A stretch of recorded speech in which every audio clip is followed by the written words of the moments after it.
Good evening. Welcome to the February 26th, 2025 Abington Finance Committee meeting. We have a healthy agenda tonight. We will be meeting with department heads. We have the health department. We have the treasurer and the town manager's budget, and then we will talk about trash. And then we'll get an update from the town manager. We'll go over liaison reports, correspondence, review of minutes, and discuss our next meeting. So let's head right to it. Do we want to start with health? That was what our order was, or do we want to go in a different order? I think we'll start with health. Okay. I'm just going to share my screen.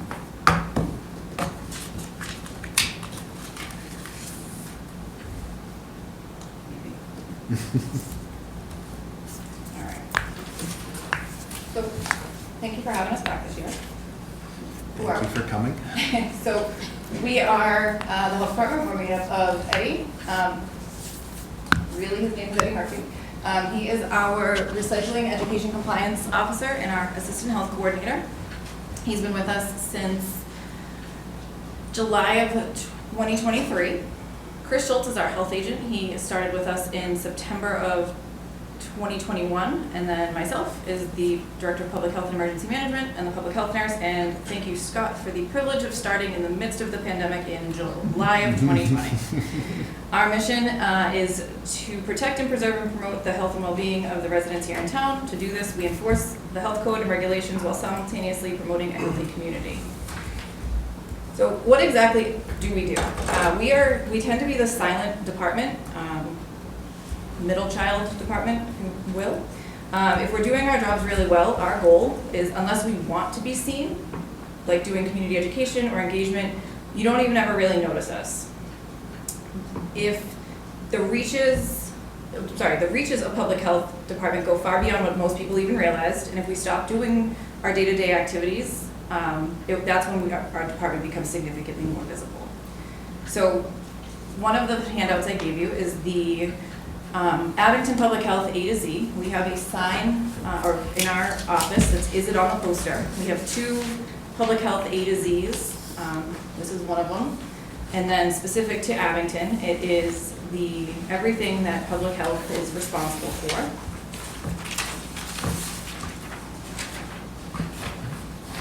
Lengthy list, and a lot of things people don't realize fall under us. So some of the achievements that we have accomplished over the last year is we re-implemented some communication stickers for trash and recycling to increase awareness and making education a priority to make strides towards reducing tonnage. We installed Stop the Bleed and sandboxes, which are Narcan or naloxone, which is an opioid overdose rescue kit in the lobby of Town Hall, as well as in the library. And then we trained all of the Town Hall staff and library staff on the use of these tools. We've hosted several national level trainings through the National Disaster Preparedness Training Center, and then we have hosted several classes for the Massachusetts Emergency Management, with many more on the calendar. So we are definitely making a name for ourselves here in town. Sorry. Additional achievements is we've taught several CPR classes. We did a specific one for infants to a mom's group. We did a lot of community outreach and engagement with different youth groups, teaching Stop the Bleed, both for Scouts and then Girl Scouts specifically. With the Eclipse, we distributed approximately 1,500 pairs of Eclipse glasses while doing sun safety and eye safety. We are an naloxone distribution site. Anyone can come at any time that we are open and get free Narcan, free training on how to use it. We are a Stop the Bleed training site. Anyone can give us a call. We trained on how to use tourniquets.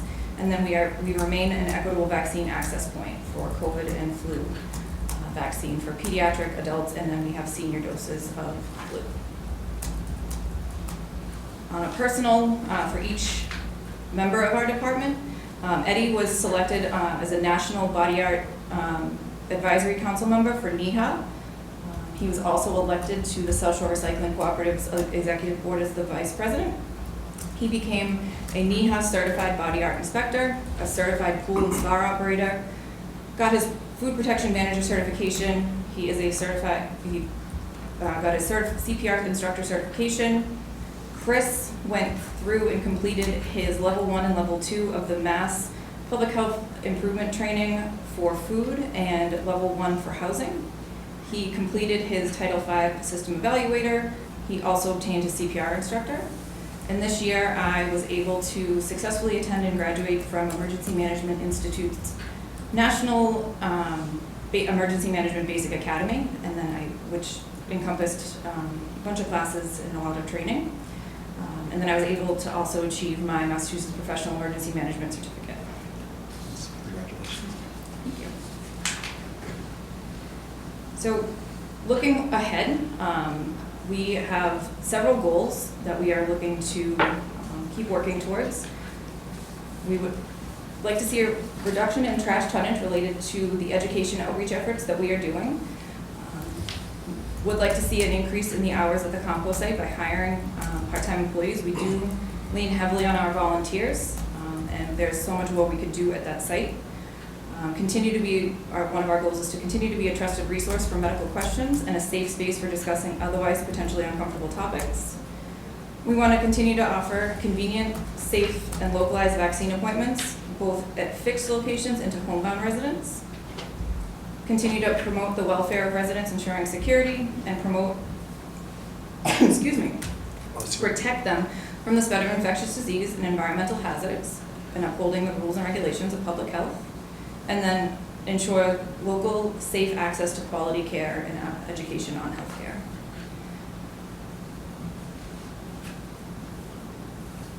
Additional goals for our department are increase education for staff, training, credentialing, and foster professional growth through encouragement of attending industry conferences, trainings, and meetings. Increase the visibility of our department through networking, engagement with stakeholders at the state and federal level, offering opportunities for training, and hosting training here in Abington. And then we also are looking to increase our visibility on a national level and have submitted for several conferences. When I wrote this, we had submitted for conferences, and then since then we have been asked to speak at an additional conference on how Abington is changing how first responder mental health and being an innovator using public health nursing and as a tool to promote well-being.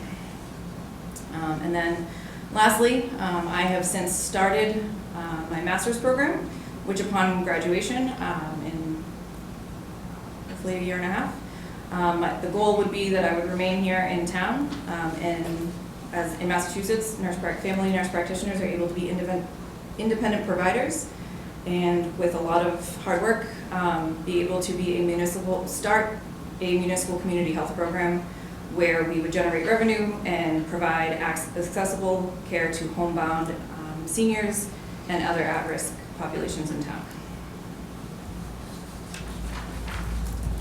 Our sources of revenue remain the same as previous: vaccine administration, our food permits, trash hauler permits, our food code violation, priority food code violations, which we had re-implemented after we had paused them for COVID-19, and then body art practitioner permits. So if anyone remembers last year's presentation, we warned that this year there was gonna be a few things that were gonna happen. So that is the flashback, and then as predicted, because we had some food establishments closed, we did see a decline in permit revenue. We had gone back to fining for priority food code violations, which meant that we did see that revenue increase. The most cited priority food code violations we see are for hot holding temperatures and food surface cleanliness. So through education, we're hoping that that's something that, we don't like having to do the priority food code violations because there is a potential risk for infectious disease there if that is a routine violation that we're fining for. And then we do have a microblading academy here in town, and so due to that, we have seen an increase in body art practitioner permits. We have, this year, fiscal year 25, we did see another microblading shop open, and another tattoo shop open, so we will see next year permits generating more revenue from previous years. I'm going to display my age and lack of being up on things, but what is a microblading academy? So it is permanent makeup, women who get their eyebrows done. Yep. So we have a permanent eyebrow,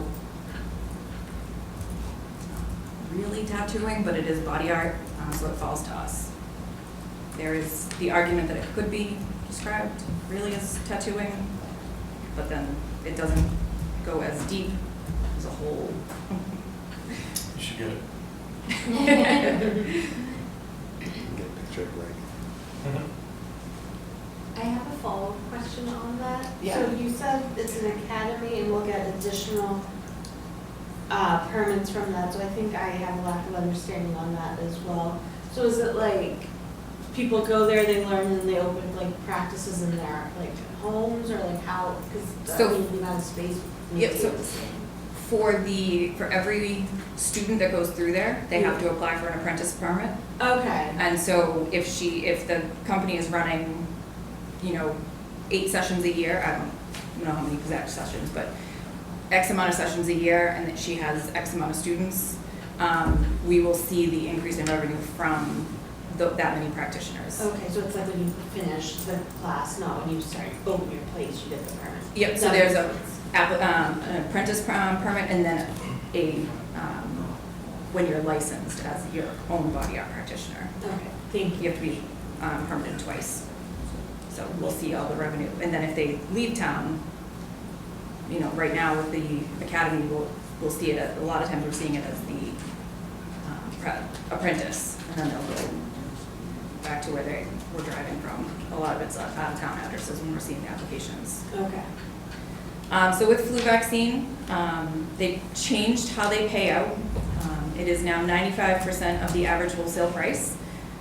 These are the payouts. So we will see anywhere from $10.93 to $83.49, depending on the vaccine, the dosage, who makes it, and they broke down how they pay out the administration fee. It is if it's done inside the office versus done at home.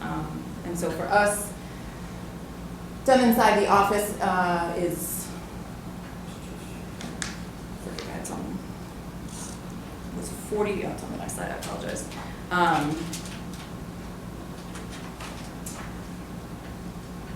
In the office is $40, and then inside the patient's home is $35, and then that is changing for calendar year 25 from in the office 44, and then in a home to 30 would be $39.90. COVID vaccine pays out the same way, 95% of the average wholesale price. That is set by the Centers for Medicaid and Medicare. We get all of our pediatric vaccine and uninsured adult vaccine through the state for free. So we will get the administration rate of that back.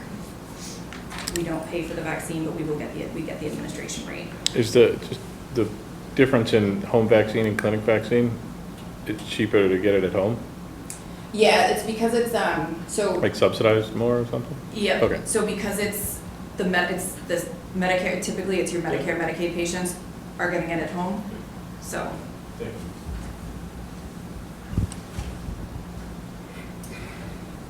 All right, so our highlights of the budget, we fully understand that the situation that the town is in. We are requesting part-time help at the compost site, request for an administrative assistant, and then we're looking for a slight increase in the budget for community outreach.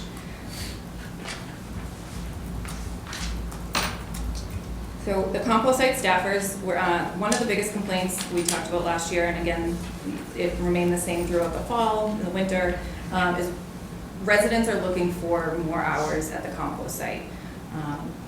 Saturdays 9 to 2 are great, but it's not convenient for everyone. And so during the week we're getting a lot of requests for during the week. There's so much more we can do at that site. If one of the things is if we store the composting bins that we currently store here, we can actually set them up and show how to compost. We can do a lot more hands-on education.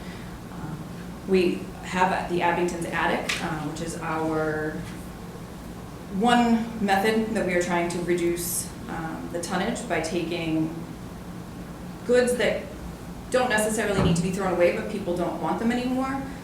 They don't need to sell them, and so it's a swap shop. You go in, bring something that you don't want, don't need, drop it off, see if there's something that you may find out that you do need there. Positions are part-time, looking to have it staffed by, so that it would be afternoon, evening, weekend hours, and then multiple part-time positions just so that we could have adequate staffing and keep them at part-time.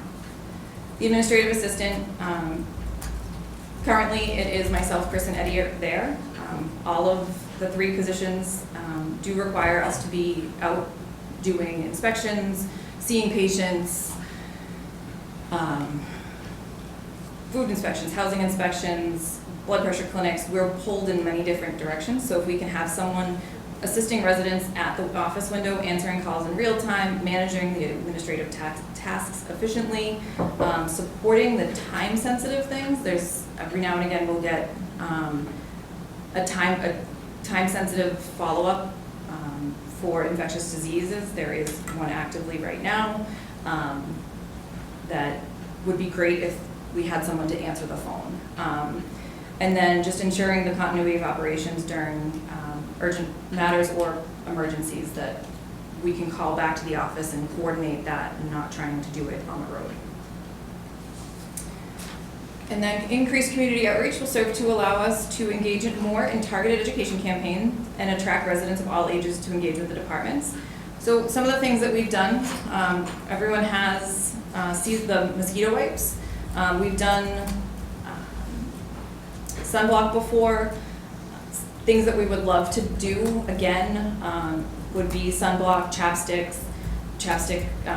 little packets, ice packs, tissues during flu season with disinfectant packs, hand sanitizer, helmets going into summer. There's so many different targeted educational items out there that we could engage with the community, and it just that tangible something that we can give out. We get that much more reception when someone can take something. When I used to work in the ER, we would always put people's belongings in a patient belonging bag. They came in for an ear infection, would say, hey, can you just, even if it's just taking your sweatshirt and your t-shirt off, here is a pair of socks and a patient belonging bag, put that in, because when they left with something tangible. And that tangible is what they remembered. And when they interact with us in the emergency room, if they left with nothing, they felt like they didn't get anything. And so we are interacting with people all the time, but if they don't leave with mosquito wipes or something that they can remember that they had that interaction with us, they're like, what do they do? And we go back to being that silent department. So. What is your budget for that stuff?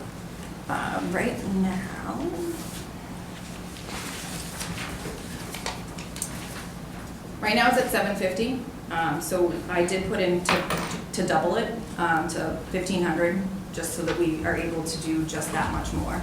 I definitely. You're saying for this kind of stuff? Yep, I do what I can with, and it seems, Super low.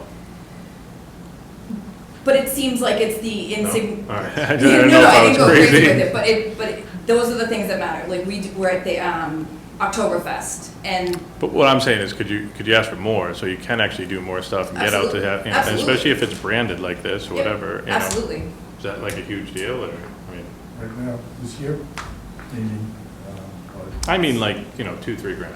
I don't know. So they can go to the places they want to go to and get in front of the people they want to get in front of. I mean, if they think it's appropriate, and make sure that's. Okay. definitely, I would recommend it. And whether we decide we can fund it or not, it's another story, but I do think, yeah, you're right. If it's more appropriate to say that we could do a lot more with $2,000, then I do recommend that they ask. Yeah. But yeah, no, so, I know that there's, sorry to interrupt, No, I you're just fine. know there's like bigger discounts for stuff like this, as you incrementally get higher. yep, So I Absolutely. buy, not this, but stuff like this for the company, and it's just, if you buy 2,000 of them or whatever, it's cheaper. But we do get a lot of positive feedback, like you said, whether it's Oktoberfest, town meeting, swag bags at town meeting, everybody loves those. Even my clients like free stuff, man. Right. Nobody doesn't like it. but it also provides the opportunity for, hey, I'm not sure who to call, but I had these wipes and your number's on them. And we've gotten a bunch of calls. I wasn't sure who to call, but I saw your number. Perfect, let's talk. What do you need? What can we help you with? And so that has sparked that side of conversations about anything, actually. All right, so speaking of conversation, in order to enact change, you must first spark conversation.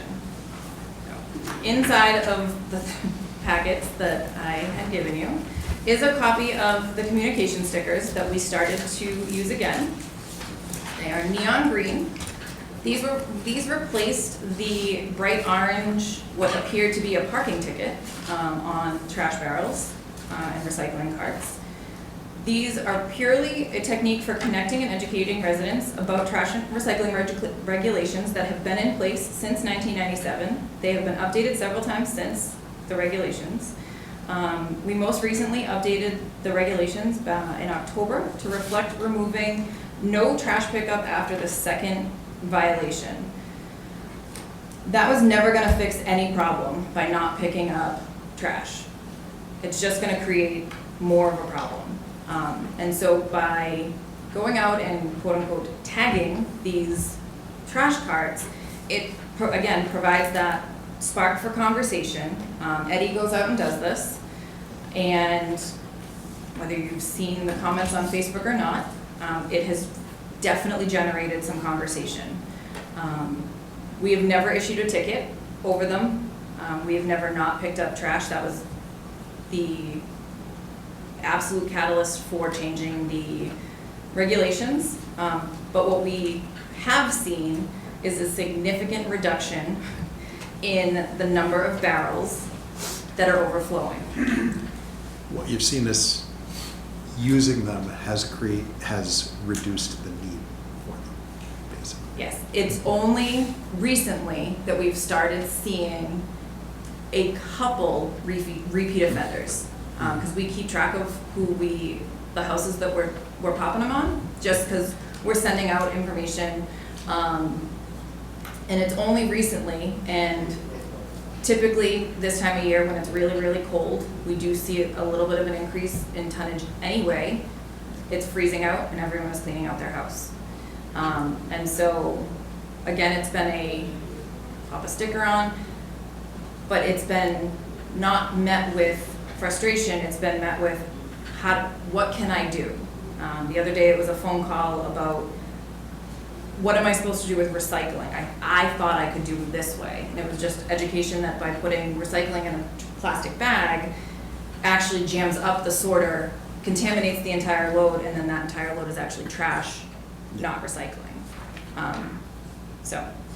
And then one of the things that everyone laughs at us about is, why is it so important to close the lid? Whether it's open 1 inch, 2 inches, 5 inches, why is it so important? If anyone's squeamish, I apologize, maybe look away. But mice, rats, raccoons, maggots, flies, the smell is atrocious.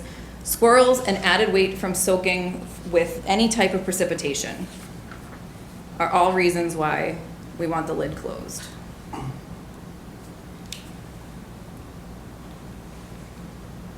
would say last week, not this week, but last week was a challenge because of all the wind.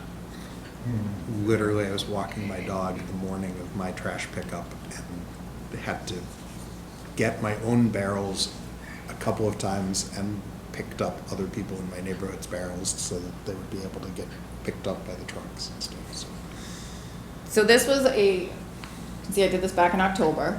A fun little, if anyone hasn't figured out that I am probably the biggest geek in town hall, this was a 4-gram piece of cardboard that I quickly ran under the faucet and then reweighed it, and it jumped to 11 grams. So it's a 7-gram difference just by a quick running under water.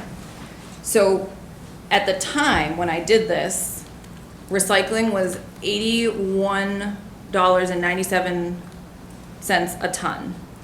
When you do the math all out, 7 grams ends up being 0.6 cents. Based on how many homes we have in town, all of that, 7 grams a household ends up increasing the trash costs by $276 from 7 grams a house. No one has only one tiny little 4x4 piece of cardboard in their trash. So that is a huge reason why we ask for lids to be closed, especially on recycle side of things. And once cardboard is saturated, it's actually no longer recyclable, is another huge part of it. But the cost also, once it's dried out, it is, if they can salvage it, if it's weighed wet, the cost is insane. So. I have a logistics question. Yes. I love logistics.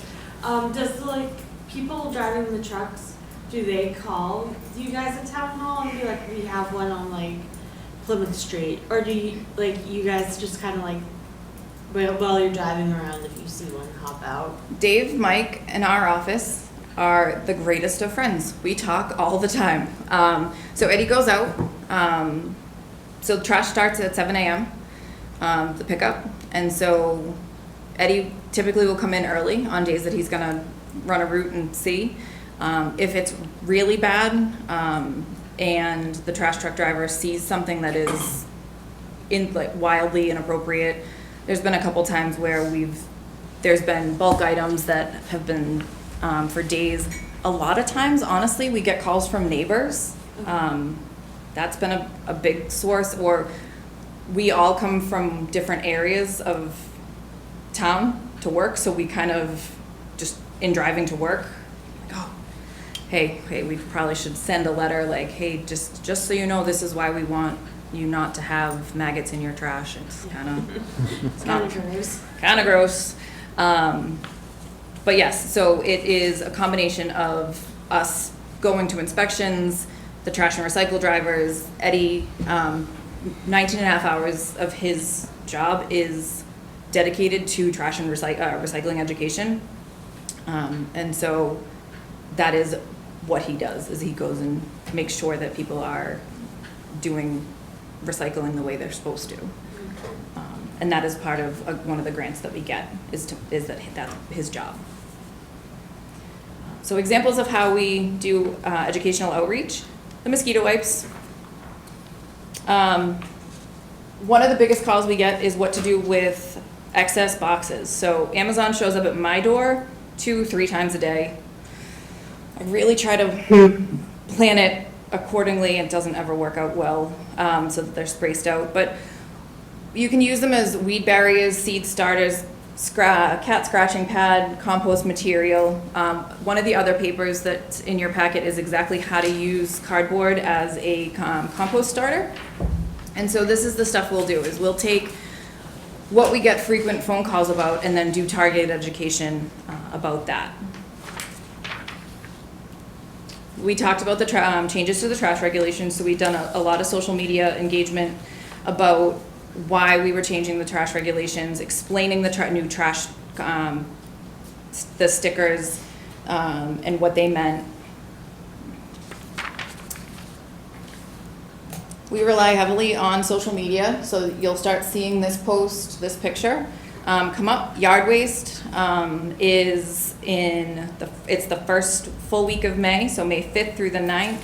Yard waste is something that happens on the day of your pickup for the whole week. So if you're a Tuesday pickup, yard waste gets picked up Tuesday. In the fall, tentatively, it will be scheduled for December 1st. Again, it's that whole week on the day that your trash and recycle usually gets picked up. And we do a lot of education because we end up with people calling and saying, my leaves didn't get picked up. So we do a lot of preemptive education.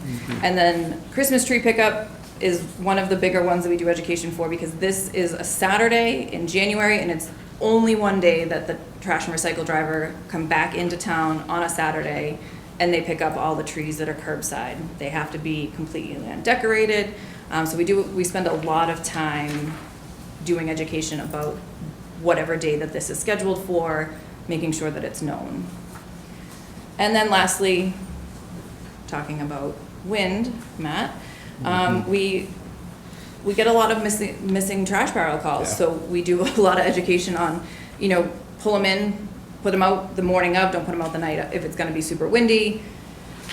This was one of our social media posts back in 2023, because we had so many go missing. And so those are just some of the examples of things that we do. It's really based on what people are calling about. It's no point in me picking a topic if no one's gonna be receptive to it. And then things like this are important and they need to be talked about, so we'll talk about it. And lastly, thank you. And so I don't know if anyone has ever seen this picture, but it said that if you've seen a turtle on the top of a fence post, you know it didn't get there by itself. So after many years in this position, thank you, Scott, the select board, all of you members of FinCom, the Board of Health, all the volunteers, and the department heads and staff that helped me personally get to where I am. And the health department would not be nearly as successful as we are without everyone's help and support. Thanks, Lindsay. Did we want to go over line items?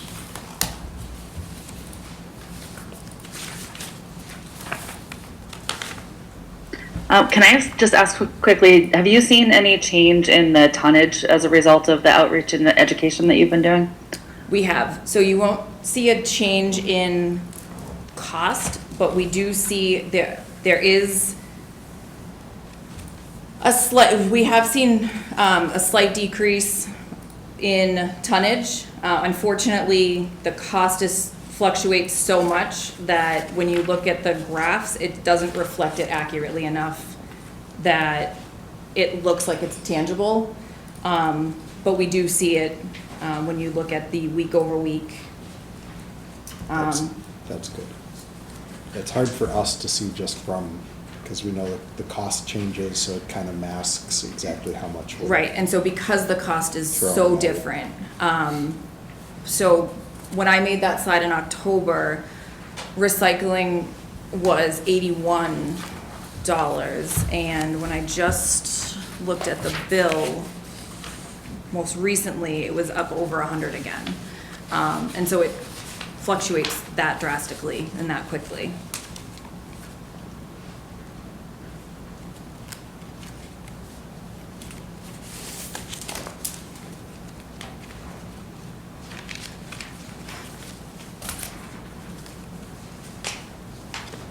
When we do a contract with these guys, is there like a parameter they need to stay in between, or is it just, we're going with you because you have purple truck or whatever? And there's a lot of factors that went into the contract, but the tipping fee's the tipping fee. They bring it, and that's kind of, there's no set tipping fee in it. I mean, because they can't control it. I wouldn't get a contract if I said, we're not paying more than $90 a ton, period. Nobody would sign up, nobody would agree to do it. So the administrative, sort of, there's a baseline to it. It's kind of where we get our biggest, I guess, savings. If you would, put it, like, if you can meet these parameters of, like, putting in a new truck would be one of them. Have we ever tried that though? Of saying we won't pay more than 90? No. Pick a number, eh? I've only done this one contract with these guys when we got here, but, I mean, we didn't get a lot of people that were interested other than Republic, Boston, Cotter, and I think threw a number in. So I don't think any of them would be interested. Waste Management didn't even be interested in bidding on it at all. Yeah. But there's also escalations that are in there that are tied to like consumer price index. And there's escalations for fuel. I was gonna say, there's fuel surcharges and. And that killed us we had obviously a bad year when we had that, so, yeah, I mean, we'd love to try it again. Do they We have one more year de-escalate to when go. fuel prices go down? What's that? Do they de-escalate when fuel prices So go the down? tipping fees, yeah, when the tipping fees go down, we realize the savings on the tipping That's fees, good. but, if we had an upper end, I'm sure that they would then de-escalate, when the tipping fees went down. Or if for some reason all of a sudden recycling became less expensive. But I think we have another year with this company. Mhm. And this company has been great as far as service goes and lack of complaints compared to what we had with the previous company. So there are some redeeming things here. No, I mean, they knock over the Well, barrels, they get out of their thing, they pick them up, like, they're good, I mean, I see them, they're good people. They show up. That's what I mean, They do. they Yeah. show up. They're here, And if the tipping fee being variable is consistent among all vendors, then that's. Yeah, there's only a few places that they can go now. Braintree and Rochester, and several, whatever, but the fee's the fee. And we had was it Rochester that had the fire? Avon. So they had the fire, which, in their recycling pot, which cost us money, cost everybody money, because that just escalated the prices everywhere else to start bringing recycling. There's nothing, that's what, we'll go more into that later, but that's what, this is just such an uncontrollable factor in the budget. Yeah. It's insane that it's still in there. But that's for a talk later. That's That's for midnight. bullet 4 under item 1 on the agenda. So we see the 750 community outreach increase that we talked about already, office supplies, a little bit of an increase there. Yes, we had gotten there was some new printer, fax machine had broken, new printer. Fortunately, the ink on that. Yep. So factoring in the new costs with the new Yep. equipment that we had bought this year. And what are other supplies? Those were the others. Nursing, that was a lot of the nursing equipment. And it looks like your proposed budget is more in line with the actuals from past years. Which I Yes. think is good, but I just wasn't sure what the other Yeah. supplies were. It was so, nursing, it didn't really fit Yeah, into a, Yep. but yeah, that nursing. makes sense. Then the other big number was purchase services and cart supplies. Yes, purchase services, so trash we'll get into later. The remaining amount in that line item would cover municipal trash services. And then the removal of the trash cart supplies, gets factored into a later conversation. Yeah. But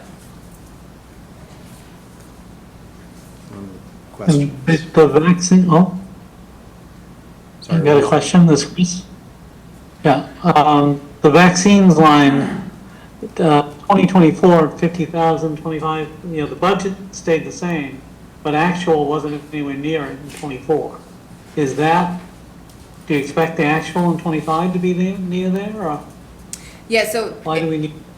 going from 23 into 24 and then 24 into 25 is when COVID vaccine was no longer going to be covered. And so it was, when we were writing the budget, it was unclear what the cost of vaccine was going to be. And it turned out to be exactly what they had projected anywhere from initially had been rumored to be about $90. COVID vaccine is anywhere from $145 a dose to $161 a dose. And that is just for Moderna, which is all we have been offering. I don't order anything more than what I'm gonna use, because it's only good for so long. Yeah. And so. The question is, in 25, you think the actual 25 is going to be about what the budget was? Yes. Yeah, all right.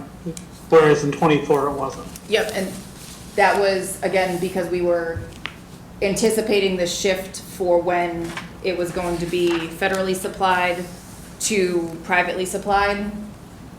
That was delayed. They delayed it, and then it finally rolled out.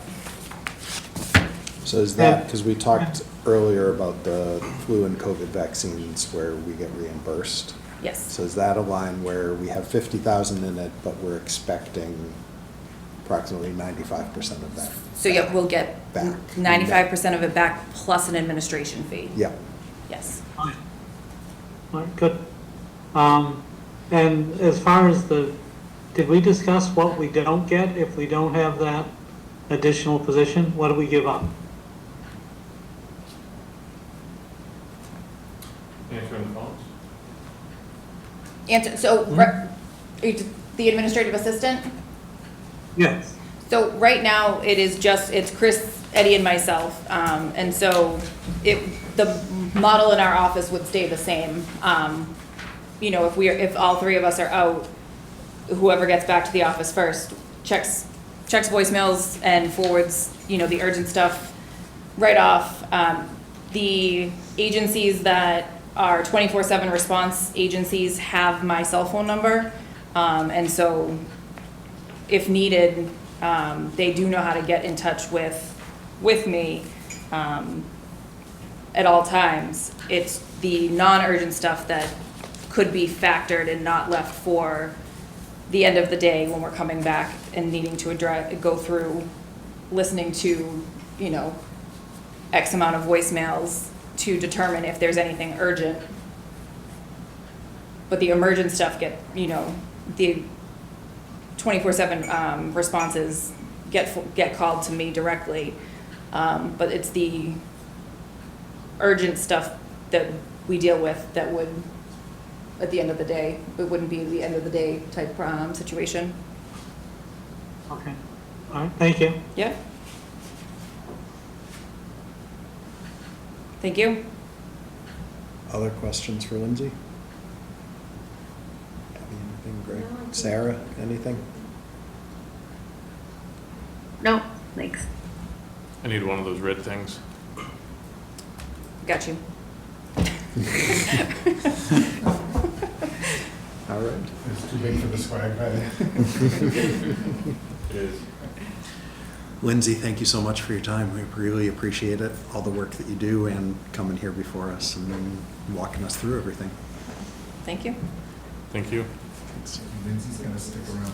Yeah. Talk. I assumed that would be the case. We're So talking you- about trash or trash talk? I I was it's gonna all say, safe at this point. might be a bit of both there.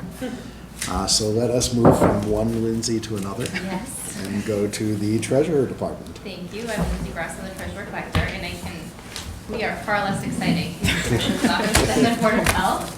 And our tangible items are tax bills. They're not- You don't have any swag. We don't have any swag. There's no swag. You don't have like wipes to go with your tax No, bills? we do not. No. Tissues. Tissues, yes, There you exactly. go. So the mission of the Treasurer Collector's Office is to serve all Abington taxpayers, business owners, and town employees in the most efficient and effective manner possible. We will conduct our activities in a high degree of integrity and professionalism at all times. Some notable achievements last year is we implemented a town cash policy. So it's something that we didn't have in the past, so we were able to implement that and send it out to all department heads and their staff. Which is what specifically? It's just how to handle all cash, specifically cash itself, but any non-payment of cash as well. So any type of POS, electronic payments, and so forth. Okay. We were able to clean up all the tax title accounts, and we held an auction this past October, which was very successful. There is another auction coming. It was posted today. That auction will be on March 12th at 3 p.m. for 2 parcels in town. One of the more notable things we were able to achieve this year is we converted our old DOS-based payroll system to a new system. We talked about Which last was a time. very, yes, it was a big undertaking. And that was for all school and town personnel. So that has been completed. We are moving on to our next phase where we will be sending out an application so people can go onto their phone and check their pay stubs, update their taxes and so forth. We were able to issue bonds and bans for fiscal year 23 capital projects and the firehouse design. Some other achievements not noted here is we were able to invest in our OPEB funds, which is fantastic. We've been looking at that for many, many years. We implemented, or re-implemented rather, the Insurance Advisory Committee. So that's something that we took a look at this year. So we had, I think, 3 or 4 meetings. And the other thing that we were able to successfully accomplish was the town did not have a retiree benefits program for dental, vision, and hearing. So as of January 1st, we now do. So we were able to send out around 352 letters to our retirees, hold an open enrollment, and implement that program for them, which was very successful. How much is that costing us? It is free. It's our That's- dental, vision, and that's hearing excellent. for both active employees and retirees is 100% voluntary. So it is not town funded. Excellent. Some of the goals that I would like to accomplish next year, I did have some other ones on here that I already did, but I did just update it, is to implement a benefit software. This is something that I've looked at for the past several years. There's really nothing out there. It is something that is very much needed. I have contacted even a software developer to try to, create it myself because I've talked to other treasurers and it's something that there's simply nothing on the market. If there is something on the market, it comes at a high price tag, and it's certainly something that a municipality can't afford. Quick So- question. Of course. You can go. No. Is there a chance that the free thing turns into not free? No, it would not So be. no matter what, I just know sometimes we get As far as dental grants and insurance. stuff, and then 5 years later, it's a bill. Are you speaking of dental Yes, insurance and yes. stuff? No, it is 100% voluntary, and it's something that has been voluntary for the town since I've been here. Okay, Yeah, it's not something that we would be contributing to. awesome, thanks. The Sure. benefit software, is that I'm just confused what that is. So what happens is we have several different benefits that the town offers. So we have our health insurance, we have multiple plans, we have dental insurance, we have multiple plans of dental, vision insurance, and then we offer AFLAC, we offer life insurance. So there's a whole that, we're collecting on all these different levels for insurance from different sources. We have payroll, we're collecting from pension systems. So there's really nothing to kind of combine all of that data. We're currently doing it on an Excel spreadsheet, and with any type of keying in, there's human error. So there's something that, like I said, there is one software out there, but you would have to sign up with that company, and if we were to ever terminate with that company, we lose all that data. Okay. One of the other things is to automate the tax payments with a POS check system.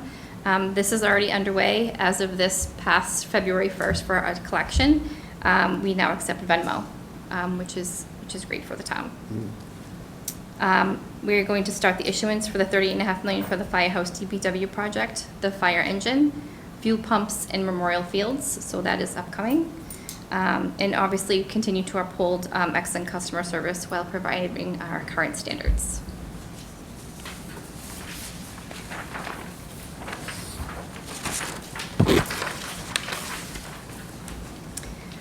So some highlights for fiscal year 25. We did request part-time assistance last time I was sitting here. There was an 8.8% increase in the pension system for funding schedule and a 7% increase last year.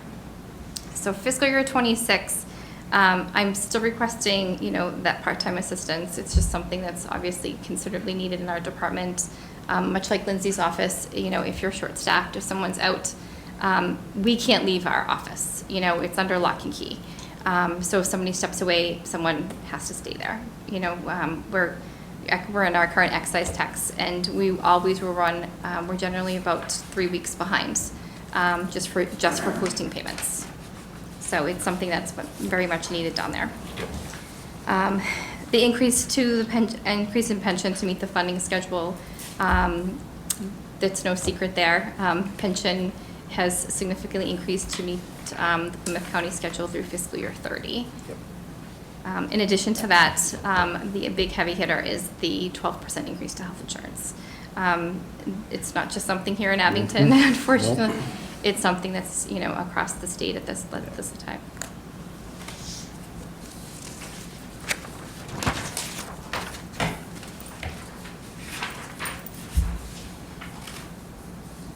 Thank you. So just kind of go line by line here. One thing that I am, pretty proud of is in fiscal year '24, we did collect 100%. So 100% was our goal, and that's what we collected between real estate and tax title. Excise tax, we collected over. So excise tax, we collected 107%. So we used some creative strategies with more tax title, with just counseling, just sitting down, being a human. People are often afraid to come to you when they're behind on their tax bills, and just understanding, putting them on a payment schedule. And I have, taxpayers that come into me and they only want to see me because they want to know that they paid their bill. In addition to that, we sent out collection letters. So that was something that was very responsive. No one wants to get a collection letter from the town. So that's something that we will continue to do in the future. To kind of go line by line, I won't go into too much detail. MLC's parking pretty much in line with everything.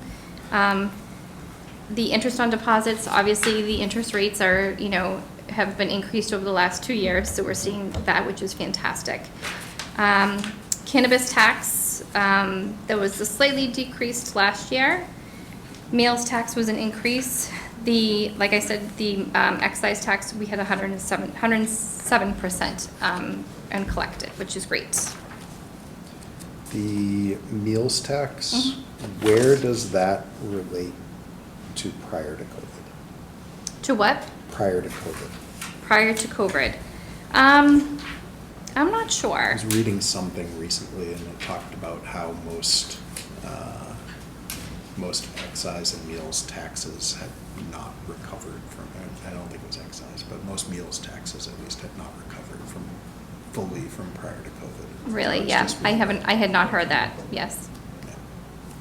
As far as the increase in excise tax, that's something that I've talked to our deputy collector, and it's all the towns, and we can't figure it out why. Everybody bought new cars. Everyone, yeah, I think last year it also was. the price of cars has gone Yes, the through price of roof. cars has gone through the roof. And there was, after COVID, everyone was buying used cars.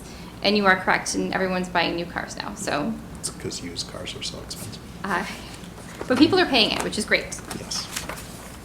I want to circle back. So now you can pay your excise taxes with Venmo. Is that what you had said? Yes, you can. I All like that. all bills you can pay with That's Venmo. Much easier. So if you go online to our website, abingtonma.gov, under the treasurer collector or online payments, there is a section there where you can click on for Venmo. So there is a standard fee that you would pay if you were to use your credit card or anything like that. Okay. But yep, Venmo is now another option. That's much easier. It's really Yes. good. Can I offer a little Of course. nice criticism? My wife, every month or so, when do you send out these tax bills? The excise tax? Yeah. So Or just like others' taxes, whatever. well, the real estate taxes are sent semi-annually, so they're sent in July and December. Excise tax, we really don't dictate when we get them. Yeah. So that information comes from our deputy collector, and they receive the information from the It's RMV. so there's probably 6 times, something like that, I unfortunately buy multiple vehicles, so I hear my wife sound like she's in an MMA contest. And it's like a grunt, and it's because we get a bill and we cannot pay it. If you were waiting on me to pay a bill, I'd be in collections every day, but my wife pays it the second that it comes in the door. but it's not available online. It's not available online, okay. If somebody could either figure out how to delay it a week, I just don't want to hear the grunting. I will see what I can do. To be completely honest with you, like, it's like a real thing. They get sent out before they're online. Oftentimes, yes, because we receive the file and then it gets over to the Unipay file. So I've tried to minimize that by usually a day. Yeah. But it's getting a lot better, because I think last year you mentioned that as well. My wife, I mean, it's literally like. I will don't let swear. Unipay She know, definitely Greg's has a wife touch of said. OCD. But I'm like, I don't know what you want me to say. She's like, can you just mention it again? I'm like, sure, I'll mention it. Because if the only reason that I think it's worth mentioning, not that my wife isn't important, but like if it's happening to multiple people, they put it on the sides. Right. She's important. They put it on the side. If you get to pay it, that I can just turn into a thing.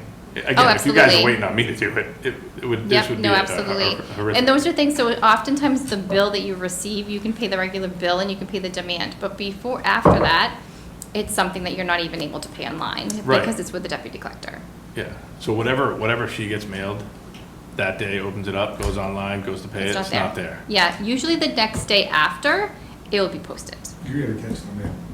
Dude, just so you know, I don't touch the mail. Some bucks. Yeah, I don't think we want Greg hiding the bills. Yeah, I don't. Well, for Greg. Is he on FinCom? I Or haven't the looked at town. mail and Good point. there's no reason for me to look at the mail. So thank you.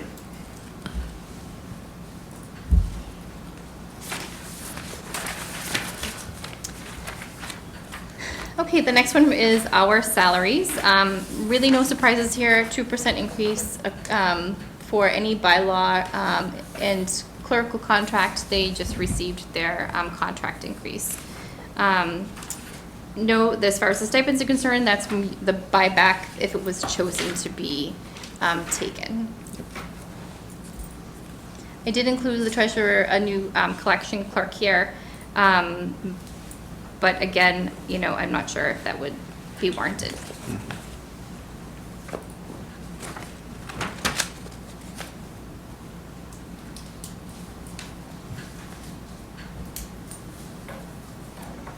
I did not need reading glasses when I was here last year. So as far as salaries are concerned, obviously the treasurer collector salaries, the increase that you'll see is for the 2% increase for bylaw and also clerical contract increase, sick leave incentive. Again, standard across the board if that was chosen. The next one be for leases and rentals for our meter. You will see a significant increase here. So unfortunately, last year, we had to implement a new postage meter to comply with the United States Postal Service. We now have to have ink that is more of a magnet, and with that comes a cost. So that wasn't, yes.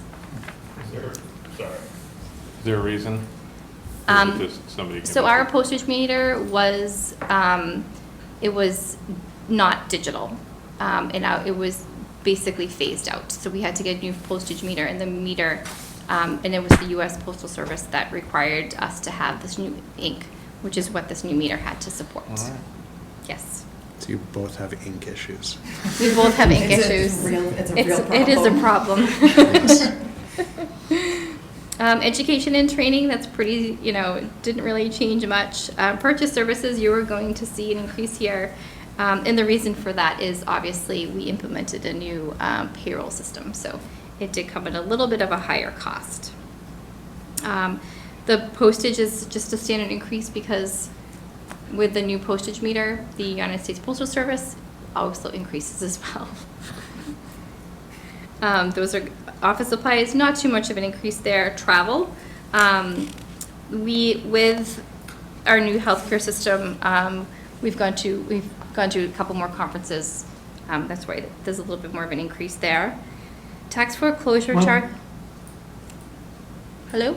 What did we do right on postage in fiscal '24? You didn't have elections. We didn't have elections. Oh, okay. All right. Can we do that again? I think this was a higher number initially, and I said we could lower it a little bit because we didn't have an election this year. I left tax foreclosure the same. Working with these taxpayers has, hopefully we can keep them out of, foreclosure proceedings. As of November 1st of 2024, there are new stipulations and laws in place that is really making it difficult for a municipality to put people into tax title and reducing their interest rate from 16% to 8%, whereas their regular tax bill is 14%. That's a whole nother meeting. But hold on, the government makes it harder for you to foreclose on a home that. So we can still foreclose as of right now. They, quite frankly, have not put any stipulations in place that is, nobody really knows what's going on, to be truthful. I'm working with council pretty much every day. The Senate and the House will go back and forth of what is happening with tax title. Nothing's been signed. So we're kind of at a standstill right now with tax title. So much so at a standstill that I can't even enter something into our software system. So with that said, I'm not able to foreclose on anybody if I can't put them in title. Moving on, for debt. Debt that I've included is basically anything that we are on the hook for. In addition to those couple, borrowings, I did about $3 million for the firehouse. There was the fire truck on there, a few islands, and I believe that was all. And again, those are estimates where we haven't borrowed yet. Retirement, the pension system. I don't really have anything to say here. It is what it is. It's something that, the only thing I can say is we do pay semi-annually, and we pay, not semi-annually, excuse me, we pay annually. So we do get a discount of about $100,000. So we were to pay semi-annually, it is, a little bit higher. And then the next one is obviously health insurance.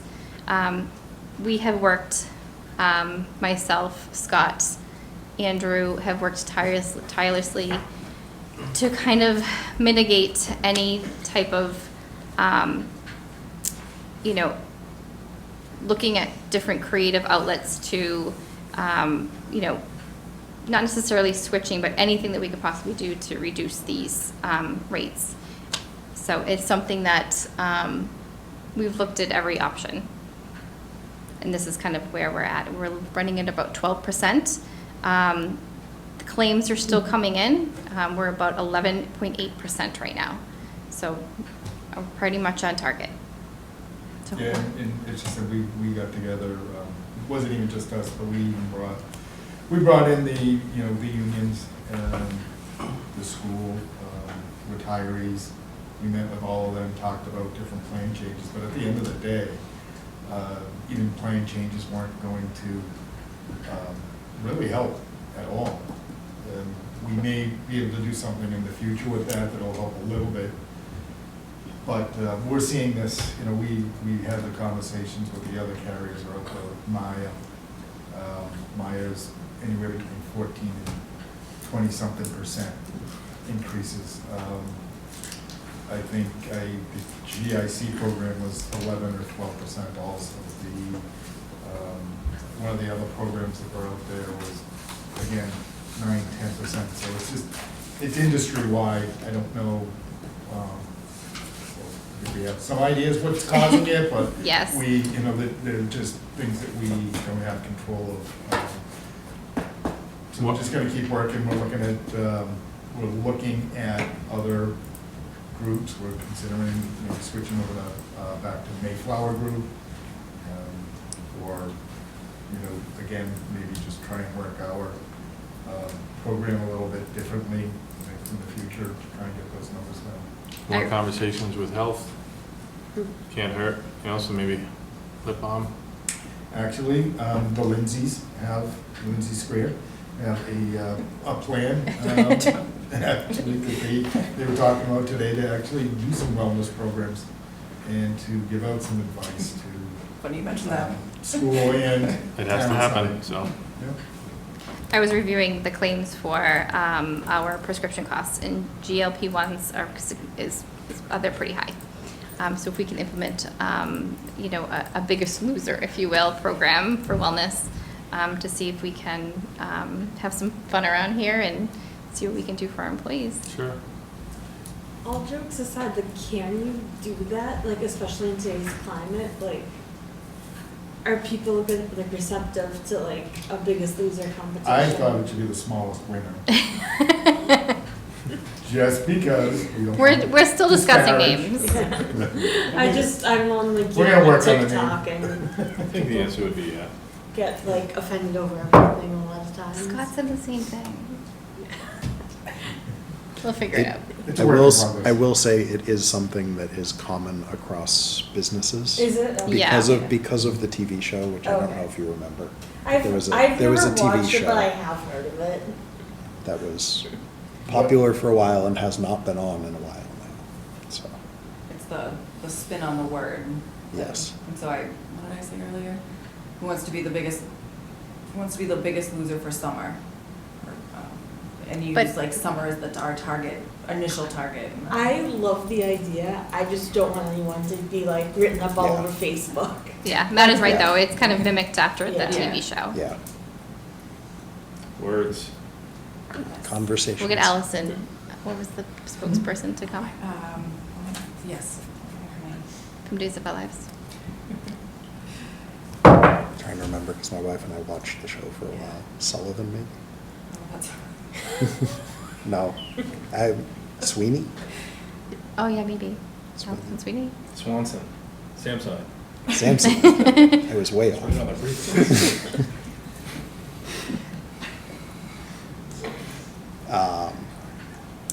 And then the last one is Medicare. So Medicare, obviously that's an increase, but that increase is mirrored with all increases for employees, as far as contract increases in PBL.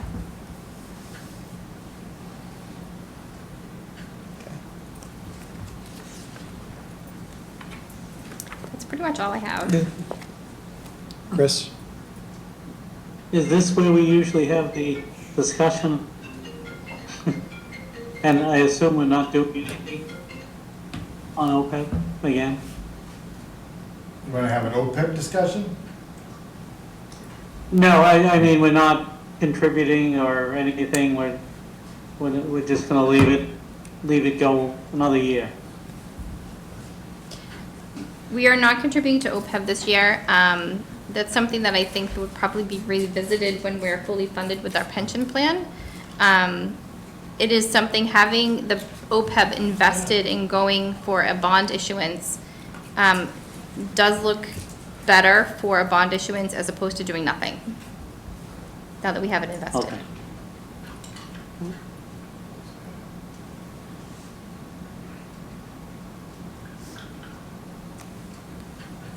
Other questions? Sarah, anything? No, question. Greg, Abby? All right, Lindsay, thank you so much for your time. Of course, thank you. Definitely appreciate. Lindsay's gonna stay at Trash Talk too. Oh, yes. Those Because- Lindsays. Because she hasn't slept in 3 days. All right, town manager budget. What do you got for us?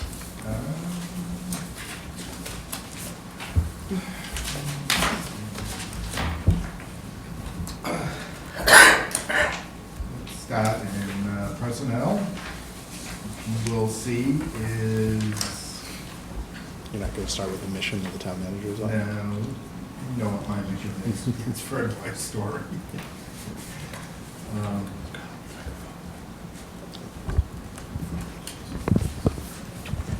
All right, we're good to go.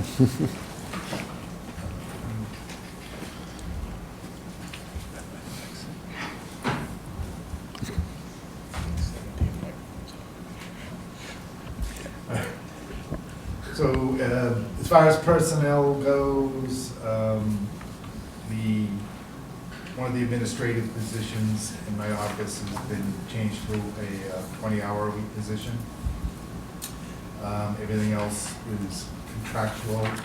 in there. Changed 220 from what previously? It was a full-time 35-hour per week. So decreased 220. It did.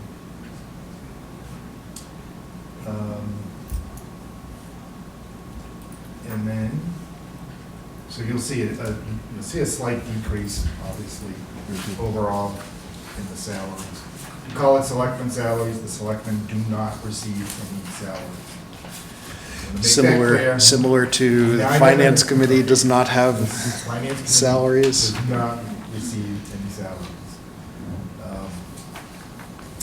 The other stuff in there, as you know, every year, the Arc of the South Shore Health Imperatives, those are also articles that we do every year that we contribute to those organizations. Arc of the South Shore put a sign up now, so you can see where they are on Did they? 18 in Weymouth before you get to the highway. They actually do send out quite a bit, I think quarterly, they'll send me some literature, about the programs that they're offering and some of the great stuff they're doing. Actually, maybe what I'll see if we can maybe get a link to that on our website too, in case anybody else is interested. Landfill monitoring, while that number is staying the same, you are going to see eventually when you get a copy of the warrant, in the capital plan, there is $200 and something thousand for the landfill.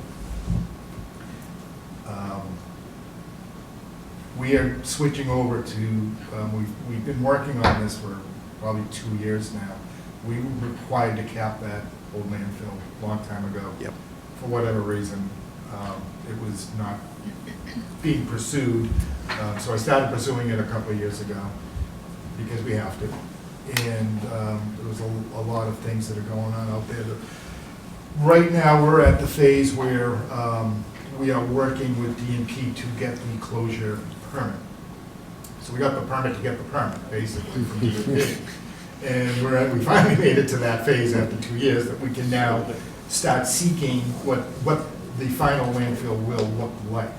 There's some big issues in there because the landfill is surrounded on the left and the right by wetlands. And stuff had gotten into the wetlands over the years. So now we have to sort of work and look at what's in there and what we can do with it. On top of that, they've also put in a requirement to start testing and monitoring for PFAS in that, to make sure that nothing is leached off, gotten into the groundwater, whichever way the groundwater is going over there. So you'll see that, like I said, it's going to be well over in the proposed capital plan. It's over $200,000. This will actually be part of that. I think I'm going to talk to Andrew, because most of this was a discussion I had with the engineer today, whether this $45,000 goes into the capital part of it or if it stays in here, because there will always be monitoring of that, even when we do. We're probably 2 years more of permitting, and two more years before we finally have, or a year and a half anyways, before DEP says, okay, we like that plan. Now you can go ahead and execute it, which means at that point, we would start bringing in material that would actually cap the landfill. Sounds like an efficient process. Yeah, it's DEP. I mean, it's been I know you've been talking about it for, Yeah. like it's, Yeah. And like they want us to do this. They're driving the bus, yeah.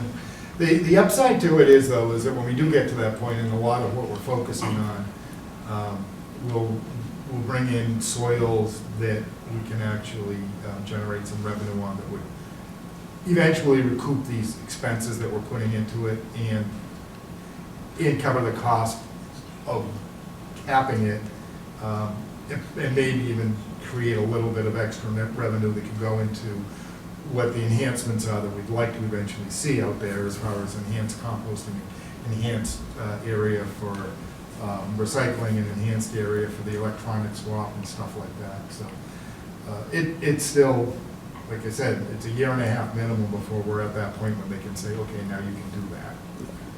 And that's what this $200,000 is going to do. I'm like 5 steps behind. Where is the landfill? Roseland? Okay. What's it on Google? It's Do you know- next to.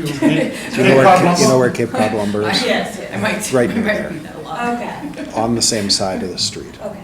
I was like, I've never passed one, I never go for that side. You probably wouldn't notice it, I mean, if there's a fence there, and it is kind of, you know, that's where the If you, compost. if you know it's there, you You know, know it's yeah. there, but if you don't, you wouldn't notice it. Okay. Yeah, it's a chain link fence and then there's, It's surrounded by trees. yep, and then there's a wooden, like information station that at night's lit up by like one single little light, but otherwise it's pretty. Somebody left a creepy trailer there. We'll get into I that. sense an inside joke there. Abington's Attic, it's our swap shop. Ah, Also known as the swamp shop. For the most part, everything else is, in that section is pretty even. Dues and fees, I think he went up just because it costs more. That's about it. Once you get further down, when we start to get into electricity and fuel oil and heating oil. I noticed finance committee salaries were getting paid less. Yeah, yes. How much did I hold? Oh, I think we kind of, yeah, we dropped 652 because, well, we have members that just aren't coming in, or we're just not paying them. 5 years though, not, you have no control over this, but dues and fees, Mhm. it's 100%. And that, like, do we just belong to more things, or it's just the people are charging us more money to, Well, like everything Give us a else, stamp. the cost has gone up. I think that we weren't paying, when I first got here, we weren't paying for ICMA, and there were certain things, and I didn't do it. yeah, Because when I first got here, we were in the middle of when Yeah, COVID yeah. started, so it wasn't like we were participating in any of these things, Yeah. so. No. um, And if you look, the actual for FY '24 was almost 14,000. yeah, So, that's what I mean, like, Yeah. it's the actuals. yeah. But if you pop back down, like I said, we took a little reduction in heating, the fuel oil and heating oil, we had bumped it up at one point for obvious reasons when prices were starting to go through the roof. But we think we're comfortable with that price. Liability insurance at the bottom. We haven't got that number in yet, but I don't anticipate there being a decrease.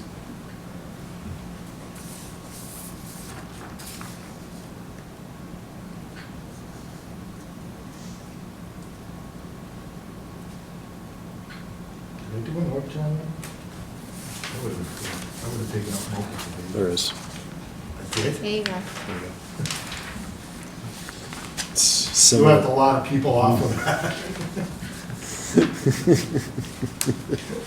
We'll have a talk.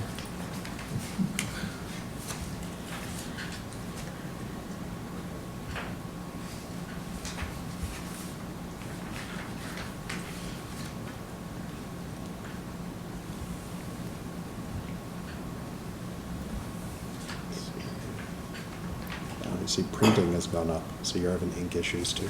It's an Abington problem. Big problem. It is. I have a very nice town report. Thanks to Barbara, who was very helpful in that. Mm-hmm. I appreciated her contribution there.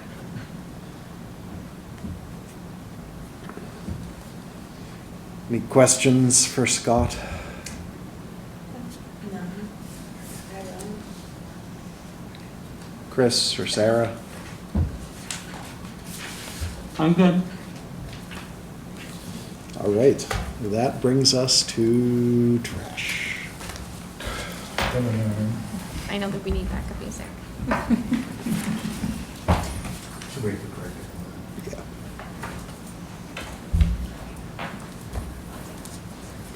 I'm gonna take a water break. Probably a decent idea. Greg's on his way, or was on his way. We don't need. Yeah.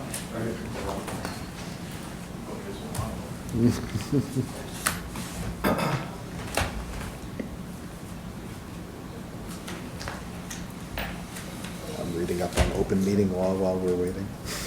Lucky me. Trying to figure out if we can vote on the minutes that we have tonight. I don't think so. I'm not sure. Scott wasn't sure if we have to have a quorum of the people who were at the meeting to vote on the minutes, or if we just need a quorum.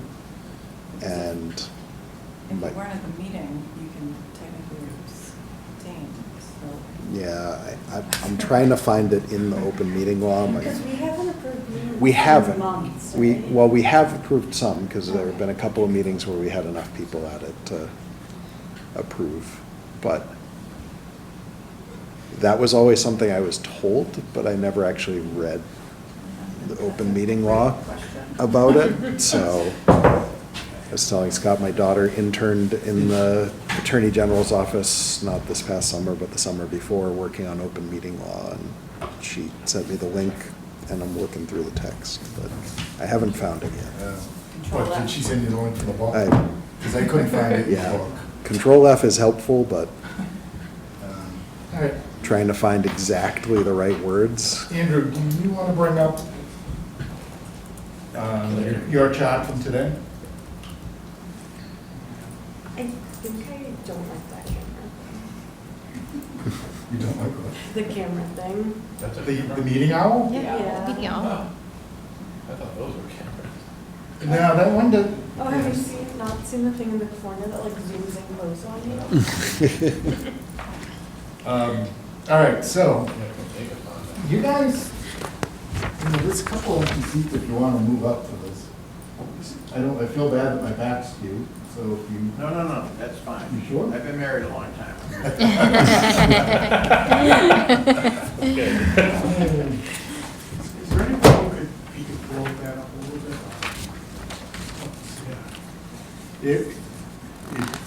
Like I said, though, if you guys do want to ask questions, just pop up to the mic. Okay, fair enough. Thank you, Scott. Can't we just give them the microphone over there? You can do whatever they want. Yeah. We can put it up in the. Put it up in the rafters. Just in case you have a question, right? Oh, we will. Oh, No, so you don't have to get up. Just hold it. you don't mind if I talk over you guys? No, I prefer. Just remember to state your name. All right, so what brought this up, and actually, this was our favorite cliffhanger from last year's town meeting. And it is something that, I had discussed internally for a couple of years, even prior to that. The nature of this particular line item, our trash line item, is, we pointed out earlier tonight and over, it just has escalated and continues to escalate over the years. I think since 2018 is, what we're sort of looking at, it was 56%. So it just gets very hard as we're year to year looking at that. It obviously has we have no option, but it will eat away at other areas of the budget. We can only raise them, to a certain 2.5% plus new growth and whatever, you guys know how it works. So obviously, it's impossible to match that every year after year. Looking at different ways that we could handle it, the best way obviously was to move it out of the budget like most other communities did, and I believe we did it probably my first year on the Board of Selectmen in Whitman. We took it out of the operating budget and we made it as a user fee. And it was for the same reason back then, and even back then, though, it was a lot less expensive. So that is a question that has definitely come up outside of meetings a lot, is what do the other towns around us have in place? Which towns, if any, have it as part of their operating budget? And Yep, and we're gonna answer that. okay. But really, I just kind of sort of want to hit on the background of it, that we did set up a working group at that point. Matt, you participated in that, Barbara Ray participated in. folks here on the finance team in town hall. We had members and folks from the school committee on there, boards of health, looking at the practicality of how we could deal with this. We looked at, other options. One, you could just do nothing, and well, that's obviously not a good option, and particularly in a budget year like this, where we're still fighting with the deficit at this point, where we've reduced and cut everything that we possibly think we can, and we're still trying to balance it out with, just shy of $1 million right now. So we worked with the state, and we asked them to come in. Lindsay's office got Claire and Todd from the state. One is with DEP, and the other one is with the South Shore Regional Cooperative. And that's what they do. They work on trash and recycling. That's their thing. The state said, we'd be happy to help. This is what we want every community to do. We want you to do a program where everybody pays what they use, pay as you throw. We want everybody to go out, we want them to buy bags that say Abington on them. We want you to charge X amount for that bag. We want you to have a base user fee, and this is the most equitable way to do it, and we'll help you get going. That wasn't really a great program.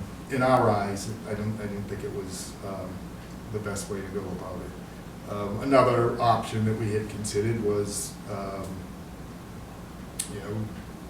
town of Holbrook hired Troop and said, you guys work with the town, we're out. And so Troop will go to your house and pick it up and send you a bill. It's nothing to do with the town. And you can opt out and hire somebody else. That wasn't a good plan. Not doing anything wasn't a good plan. So we also had, and we had residents who were very adamant, and rightfully so, that that the town has addressed this twice over the past 30-something years.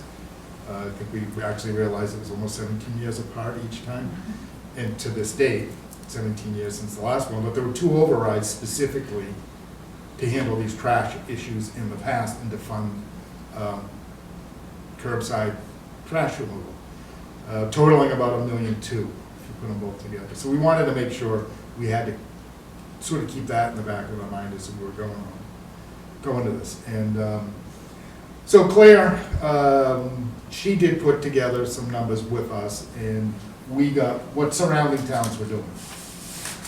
And most of them went through this. The ones that didn't do what we're doing now are, I think Hanover was probably the only other one that is doing the same thing. They're going through what we're doing right now. So some towns, Hanson, for instance, has a town dump or town transfer station. And for a fee, I guess you can bring your stuff to the transfer station, and I'm assuming you'd have to buy bags if you did that? You do have to buy bags, and I'm not certain what the price was, but you have to buy bags, bring them to the transfer station, or you can go private. I pay over $600 a year. And I think for that trash. the transfer station fee That's to is $65. That's to transfer it to the ground. That's what they transfer. Yes. But you can bring your waste and recycling, but you have to buy the bags, or, as Lindsay said, you can just hire a private vendor. Whitman is doing what I'm proposing, oddly enough, which is, basically everything stays the same. You get curbside the same, nothing changes. Their annual fee is $360. Rockland, annual fee, curbside, $392. Brockton, $360, curbside. East Bridgewater, curbside, every other week, $500. So you don't even get Every other week, Res- $500. recycling is every other week. Trash every week, recycling every other week. 500 is yearly. You're not charged 500 every other week. 500 yearly, and they will show up every week to Make- take your trash. making sure that Every I- other week to take your recycling. Which town is Making sure I this? had that. East Bridgewater. Oh. East Bridgewater. So we have a proposal, because again, I think it's important that we get a handle on this and get it, out of the budget and in a place that we can if we have it as an enterprise, we have these fluctuations. From year to year, the selectmen will set the fee. And we did want to recognize that, first of all, we wanted to make sure that the 70 and over for seniors had some sort of a discounted rate. And we settled on a 50% rate for those. So what we would anticipate, and this is figuring fully funded with today's dollars, an annual cost for your average household would be $388. So that's for the year. Nothing changes. Same barrels, same driver coming by, same schedule. Nothing changes. The 70 and over cost will be $194.10. These would be billed quarterly.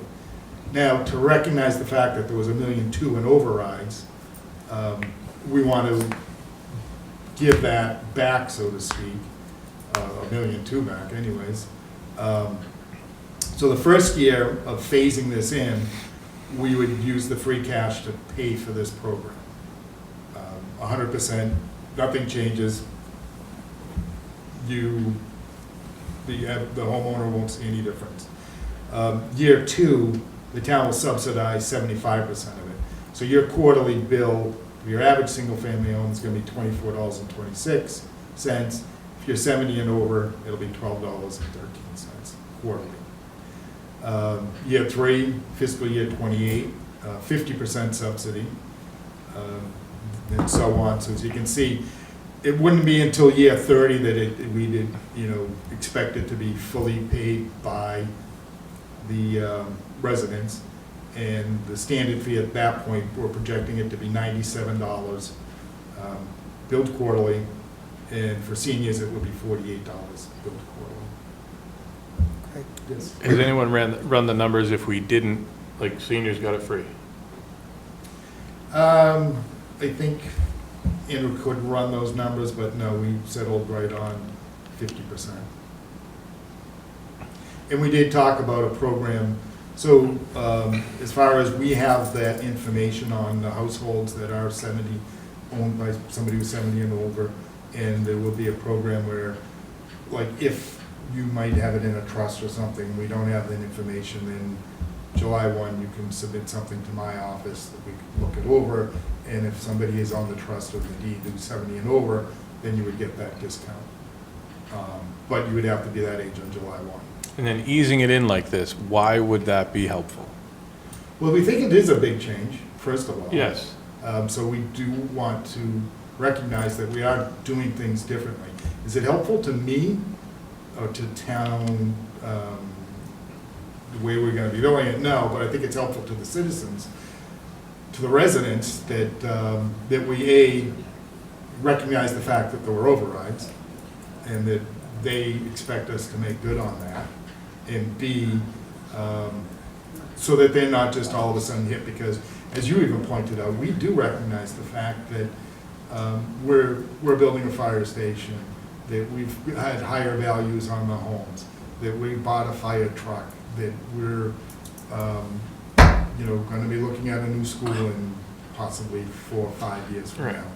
So, And the South Shore Tech School. we have the South Shore Tech School. So we do recognize that, and we do understand that it is difficult. But on the other hand, I have to propose this to town meeting. Town meeting is going to make the ultimate decision Right. on this. It's up to them.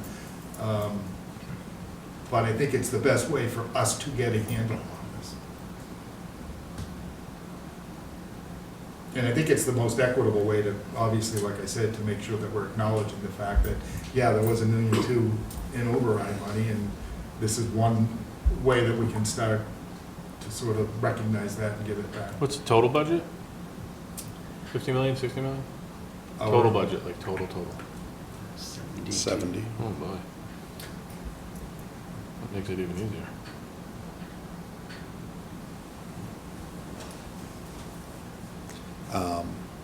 Do we have free cash certified? Yes. Yes, we have free cash certified, what was the number? 1,088,000-ish. A little over 4 million. About 4 million. Yeah. Where do we stand currently on snow and ice removal?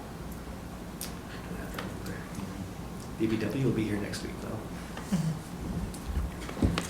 It's because we haven't had to pay a lot of that the last 2 years. We've had a little more the last few weeks, so. Bear with me on this. Mhm. If we cut 1.6 out of the entire budget, that doesn't cost us anything. Like it pays for it. Has anyone looked at that? At- I just put 1.2 million, just to do round numbers, into 72 million. That's 1.6, excuse me, that's 1.6%. So if everybody's budget got cut by 1.6%, we wouldn't have to charge anybody anything for the trash. Has anyone looked at that? We've already pretty much decimated most budgets beyond 1.6%. I'm just taking the Other than 72 number into contractual that. Obligations, but I mean, there's some things that you can't. Right, that's what I mean. So out of the 72, how much of that could we not? None. 20 million, 50 million, 10 million? I don't Just think- because that number doesn't look like a very difficult number to come to. Well, I don't think it should be in the budget, period. I mean, that's the whole exercise here and the point of it.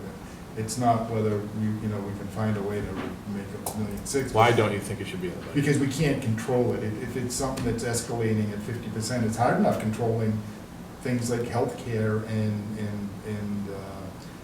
liability and things that go at 10%. and Right. 4 and 5 and 6%. That's the reason I was asking the So- question, because so- some of those things so- do go up it. And I can't take those out of the budget. Right.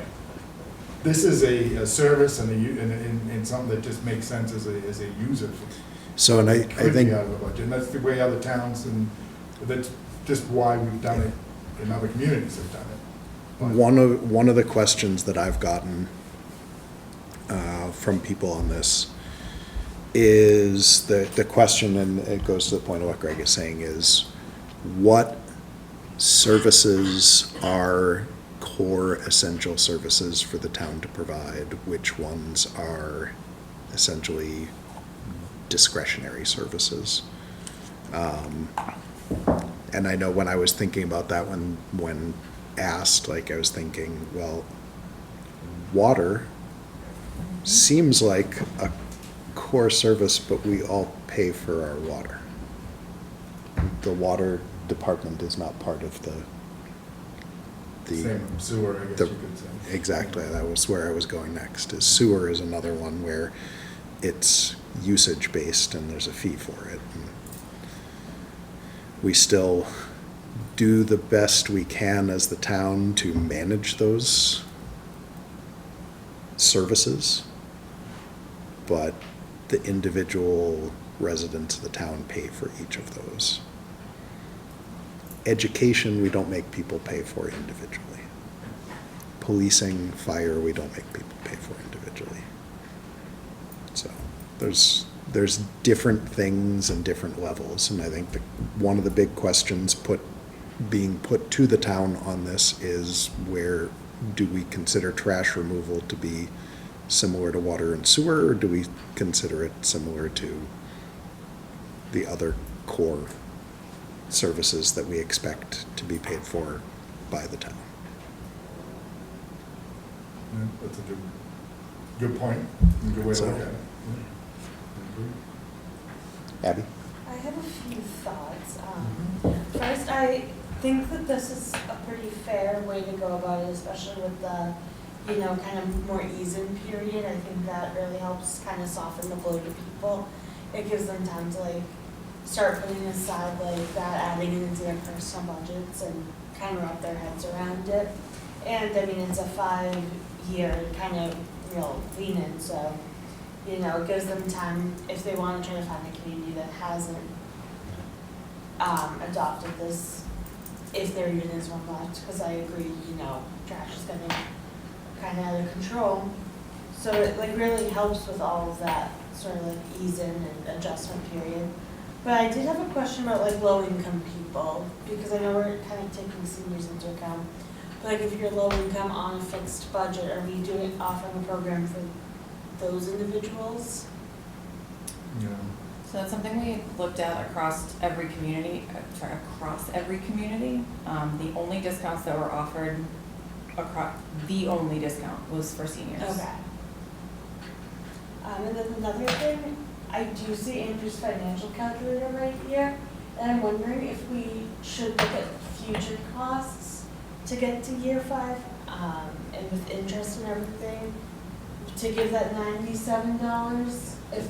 It's yeah. today's dollars, so Okay, it's not inflated for what I we didn't know expect if it we to be. should do an example like that, just, because if the bill comes in and it's not $97 and. yeah, if it's 50% higher Yeah. and 56% higher in 5 years, like it's been trending, then yes, that cost could be more.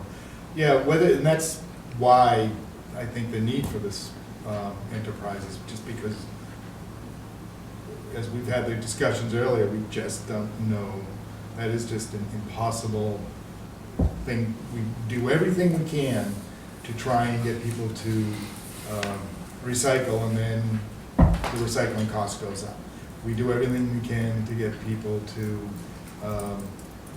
just create less, and the tonnage goes down, but something happens, and the tipping fee goes up. As we discussed, there's a fire in Avon. Fire in Avon, and the price goes through the roof. Price And goes way there was a up. fire in Avon, and then there was a second fire in Holbrook? There was a second fire, and so the 2 closest facilities were then, so it sent, and there's too many things out of our control. To your point about treating it as, or thinking of it as how we would treat water and sewer. So that is something we thought about, consumption-based, or waste-based Yep. per household. So we did think about that. That's that whole Yep. Paid by the pay as you Yes. throw. Part of the pay as you throw program though is there still has to be an administrative fee because we still have to cover Yes. the overall contract with the company. So there's still an underlying fee, and then there are still too many variables that get factored in if those tipping fees skyrocket. The town then is still on the hook for that difference. A lot of towns locally that it's been an unsuccessful program, those fees and surcharges you can't account for. You can't account for 2 fires in one summer with gas prices skyrocketing. And so they were losing exponentially on what they had anticipated of breaking even on. And so in an attempt to remove it from their operating budget, they in fact were costing significantly more. So it, on paper, seems like a great idea, usage-based. If you don't create a lot of waste, you're not spending as much. But the problem becomes on the backside of it, the variable, Yep. which is the entire point of pulling it from the operating budget. And not only that, we didn't want, with such a big change, to force people, like, you have to find the bags at Stop and Shop. If they run out, then you gotta make your way over to Trukey's, and if they run out, Here, Walmart. If it's, so yeah.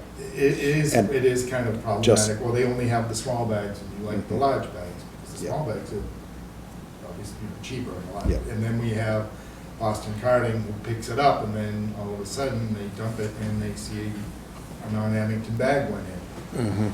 We're back to getting out and putting stickers, or we have to find them, or we have Yeah. to do something. So that was just, sounded awful. Yeah, and just to clarify, when I was comparing it with water and sewer, it was more that those are Just services. services that the individual is paying for rather than like the specific of paper.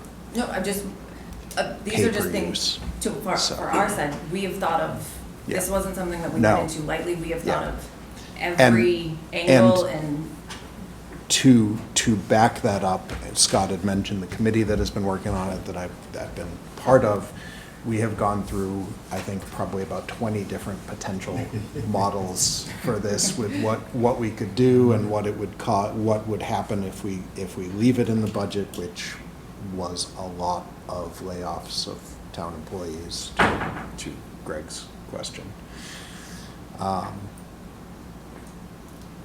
And there has been a very high level of thought and care put into the plan that's being brought forward. I have had questions from people saying, well, can you bring multiple plans forward to town meeting that we could like choose between, kind of a thing? And I know that would be difficult. No, I think this is the plan that, you know, I'm presenting to this committee. Hopefully, you will end up endorsing it. I know that the selectmen are gonna chat about it. On the 10th, I expect them to put a policy, or hopefully they'll vote and overwhelmingly endorse it. Lindsay's gonna present it with the finance committee, with what you just did, and with the Board of Health. Done and I've met Done, with. I did what I was asked. I did meet with the school committee because they were very involved in this as well, because it has some big, there's big ramifications on this. But make no mistake, this is just this is fixing a problem that, that we have, but this isn't gonna fix overall. I think we still have a lot of work to do forecasting our next 3 or 4 years, 5 years, as it is. Anyways, financially, we're going to be going through some more difficult times. There's just no way around it. So I don't want everybody to think that if we're doing this, I think it's important that we do this, but this isn't going to solve all and every problem that the town is facing. I agree. But it's one of many things that we're looking at. And for people who have been watching the recordings of these meetings, we've been talking about this for years. The entire time Greg's been on the committee, at least, if not longer. We've been talking about the costs related to waste removal and recycling and the strain that it puts on the budget and the uncontrollable nature of it. I think we've been talking about it for at least 6 years because. In all 5 that I've been here. Yeah. I was gonna say it's been on topic of conversation since I started. No, sorry, check that. At least 8 years, because I remember the conversation when Trump took office the first time was, well, China's going to stop paying for recycling because they don't like Trump. And when Trump was gone, they didn't pick back up They weren't buying it anymore. paying for recycling. So that's about as far back as I remember us really having discussions about it, because that was around when the recycling market kind of plummeted. Yeah, and when it's Before that, we were definitely, before that, if we go further back, we were being paid for recycling and removing trash, and then recycling was free, and then recycling was a little bit. And there have been times over the last several years where recycling has cost more than trash to remove. So. depending on where you are, some towns, Plymouth, I know, they don't take glass at all anymore. You have to throw glass away. Which literally makes 0 sense. Right? What's heavy? Glass is I heavy. know, but Which makes no sense because then it increases your tonnage. it just goes into a landfill. Okay. You probably want to, that's the one thing you really want to recycle. We should probably try to get away from plastics. Put it in the ocean and make it beach glass. Something. Do the Disney thing, they crush it down for their animal enclosures. Yeah. I mean, there's so many things that but that could happen.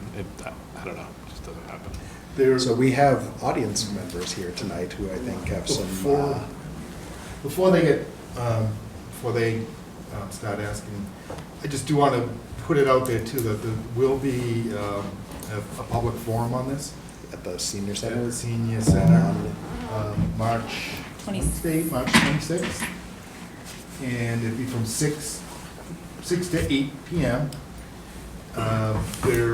We will have other opportunities where we'll be at the senior center, I think on the 20th, to talk about it during lunch, and probably another opportunity over at the library, just for anybody to come in and ask questions and talk more about it.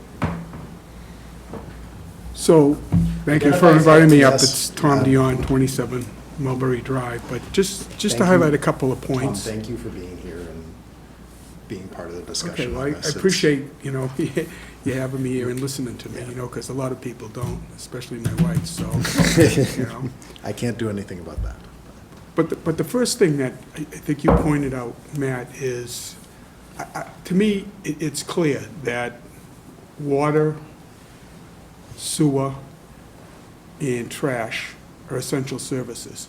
In fact, I think if you look at it, there's something that a human being uses every single day of the week. Water, waste, and trash. I do agree that I think you're in a good position, that I think people are set up to pay as you go with this. And just like they do with water, you get a bill, every quarter, you get the sewer on it. In trash, I think people will understand that. I think it's very understandable, okay? I think the problem that you pointed out, Scott, and I'm glad you did, is there is, I think, a prevailing feeling in the town is, we voted twice to have the town fund trash. And the first time, it was, the headlines in the Brockton Enterprise were Abington picks trash over schools. It's tough. It was tough, but that's the way people felt. And I think back in 2008 or so, when we did it again, people voted again because they feel it's an essential service. They like the fact that it gets included in their property tax. But it sort of leads me to, I guess the next point is it fair? Right? I mean, a lot of people in town are going to say, this isn't fair. You're going to take away whatever it is, 400, 300, okay? But then I'm still paying for it in my property tax. So those, 4,000 or so, single family or condos or whatever, I think they're gonna have that feeling. However, I do feel, Scott, you did a nice job. I don't know if you could go back to the first part of the slide. I think this is a good way, if you're gonna do it, is to ease it in with people.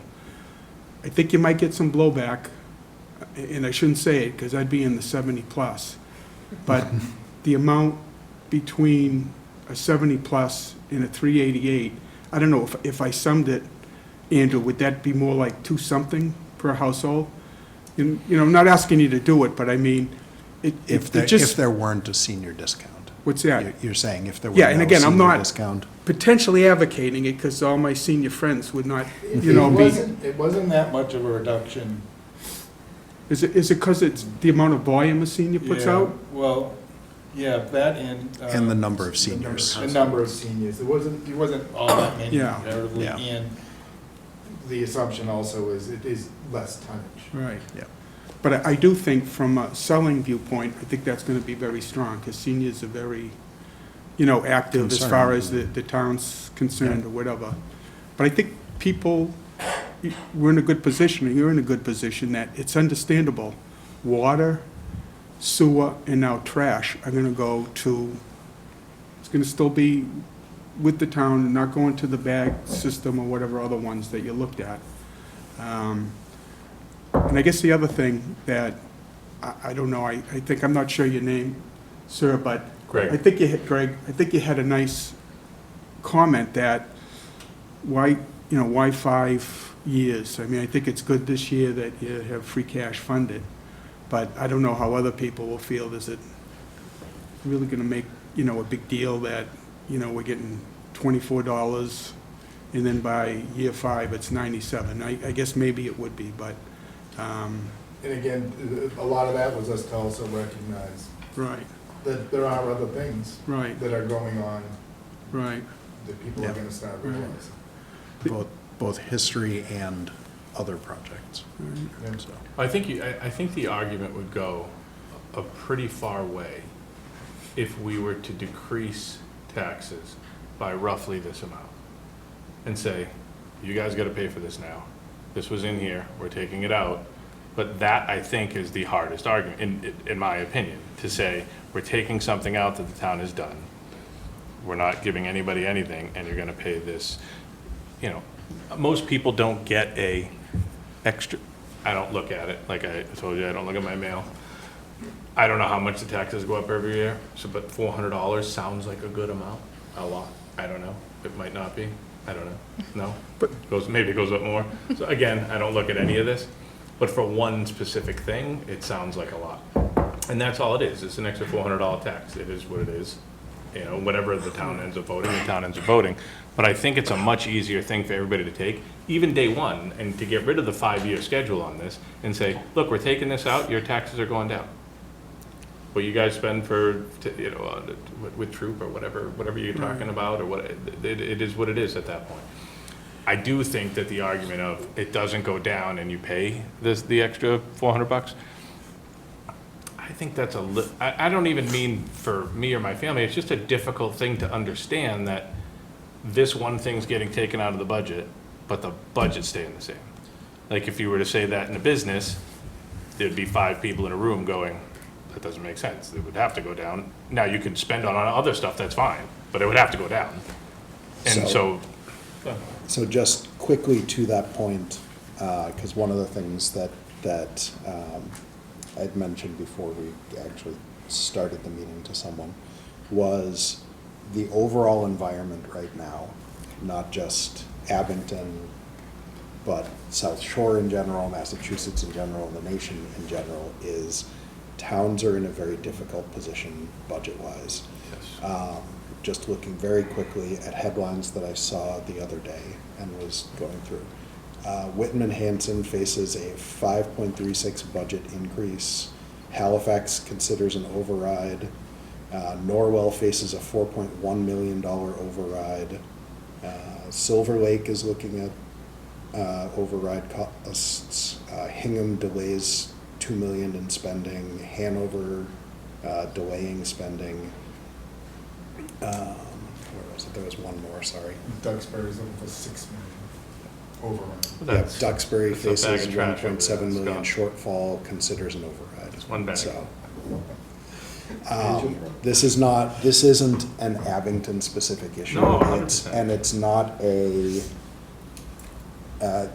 unfortunately for where we stand with the budget, it's not we're just taking money to take it out of the budget and separate it as a point of exercise, because we think that taking it out of the budget is the only thing we need right now. If that makes sense. We're facing, right now, we're sitting at around $1 million gap in the budget with this out of the budget. So we would be at Considering that we're doing this. Yes. we would be at No, I know. about 2.6 with it in the budget. And I think one of the big issues there is if I'm right, it's the first year we don't have this extra money coming in, COVID money, I don't know, whatever everybody wanted to earmark it or call it, rescue, Well, whatever. It's not really, the ARPA money. yeah, whatever, I don't know what everybody calls Yeah, I it. mean, we didn't use, the other money We used didn't to really get use that infrastructure, for yeah. recurring costs. We used that more for one-time costs. I'll get into it at a later meeting, but is state aid hasn't really been Right. Yeah. much at all. State aid has been less than inflation, less than our contractual obligations to our employees. So our costs, not even including healthcare going up 12% and liability insurance going up significantly and things like that, are essentially fixed cost increases are going up faster than what our revenue is going up. Right. For fiscal '26, it's 1.6% in net state aid. That's nothing. Yeah, it's especially, I think- it actually doesn't make sense. Yeah, I think Abby had something, I think I heard Chris on the Zoom, and I know Mike Yeah. is gonna wanna say something, so Abby first, then Chris, I then. think this ease and scale too will help a little bit with how, if we're not removing that from it. Like the trash amount from the taxes, I think this ease and scale will help a little bit Yeah. too. Kind of cushion that blow a bit, in my opinion. I mean, Yeah, because right now, just to that point, we'd be removing 1.6 million from the operating budget, but in the first year, none of that is being passed on Yeah. to the residents of the town. And we've actually massaged the number, I think it's actually, what is it, 1.4 now that we're removing out of the budget? So we'll leave, because we actually have to leave, we still, like, our municipal trash, we'll still need $200,000 to deal with the schools and all the I town buildings. assume, Lindsay, you're doing the actual mailing of that bill, so that'll go into your budget a little bit. Correct. So it wouldn't necessarily come out of my budget if this was, obviously separate. As far as the billing itself, yes, I've already looked into a billing company. They are billers for other communities, as well as already our current water and sewer bills.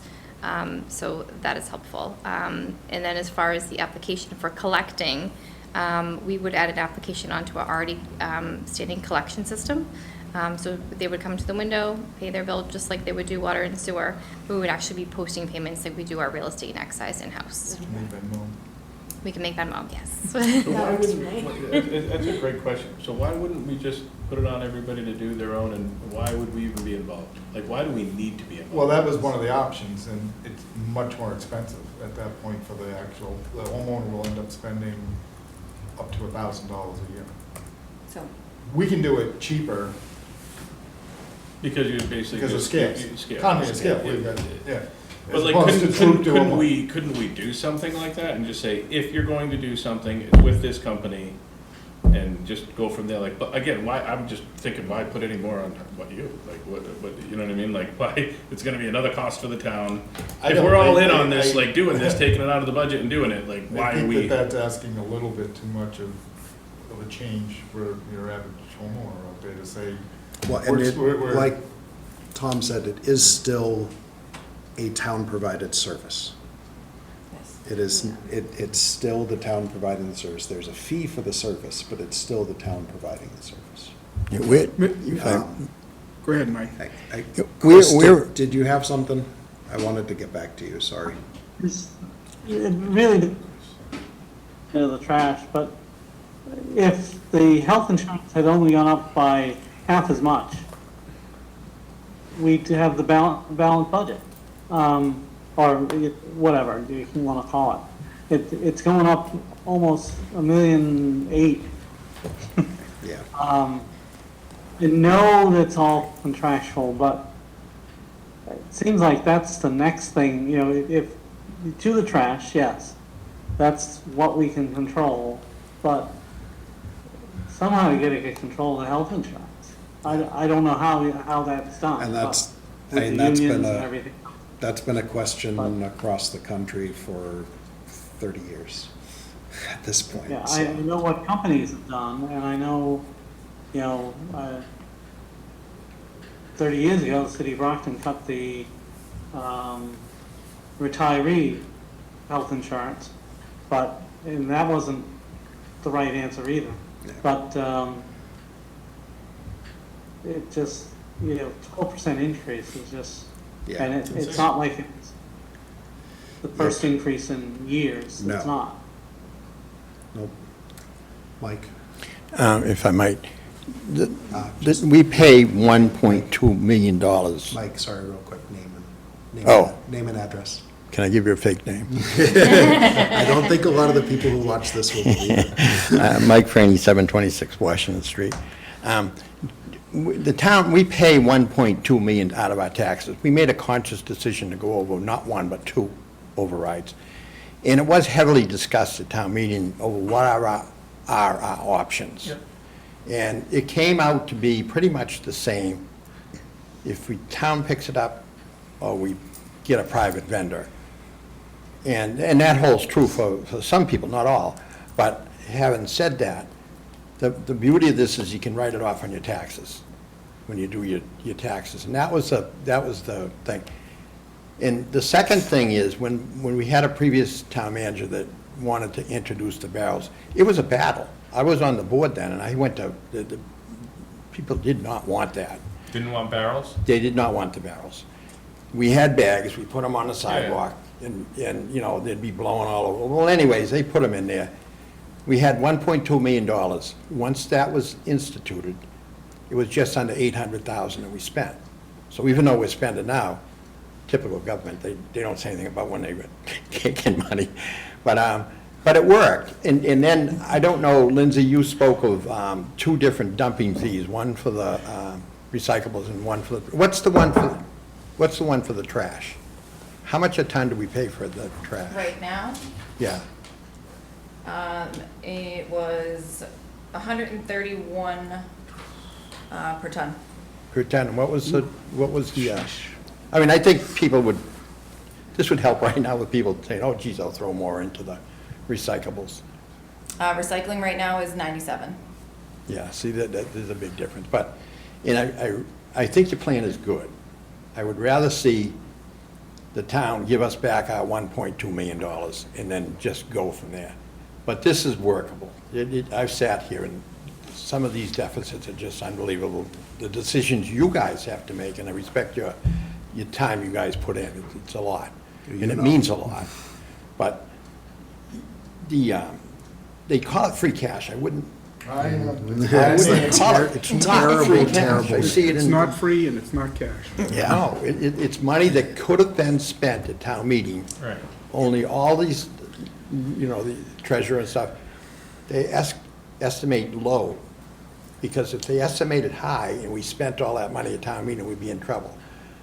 So they estimate low, and what they call free cash is the money that we could have spent. Correct me if I'm wrong, you guys. It's essentially the money left over from the last fiscal year. Yes. The money that the town budgeted for but did not spend. Right. In the previous fiscal Right. year. So it isn't really free, so it's still our tax money going back. How much, a question off the road, how much is in the stabilization fund now? About 3.6. It's about 3.6 million. That's pretty good, yeah. Yeah. We We put a put a bunch of that in prepping for. Listen, when I was first on Prepping this- for COVID. We'd been building it up for a while, and Yeah. then we put a bunch in prepping for COVID. I don't remember the and exact figures. but Have when I not first- had to touch it. When I was first on there, Which it was is like, good. it was scary. It was like Yeah. 1.5, 105,000. Yeah. It was not enough to do anything with. It was just on, and what's the other one you guys deal with too, free, emergency fund? Reserve. The Reserve the fund, finance yeah. committee Yeah. reserve fund, that's But, about 50,000. 50,000.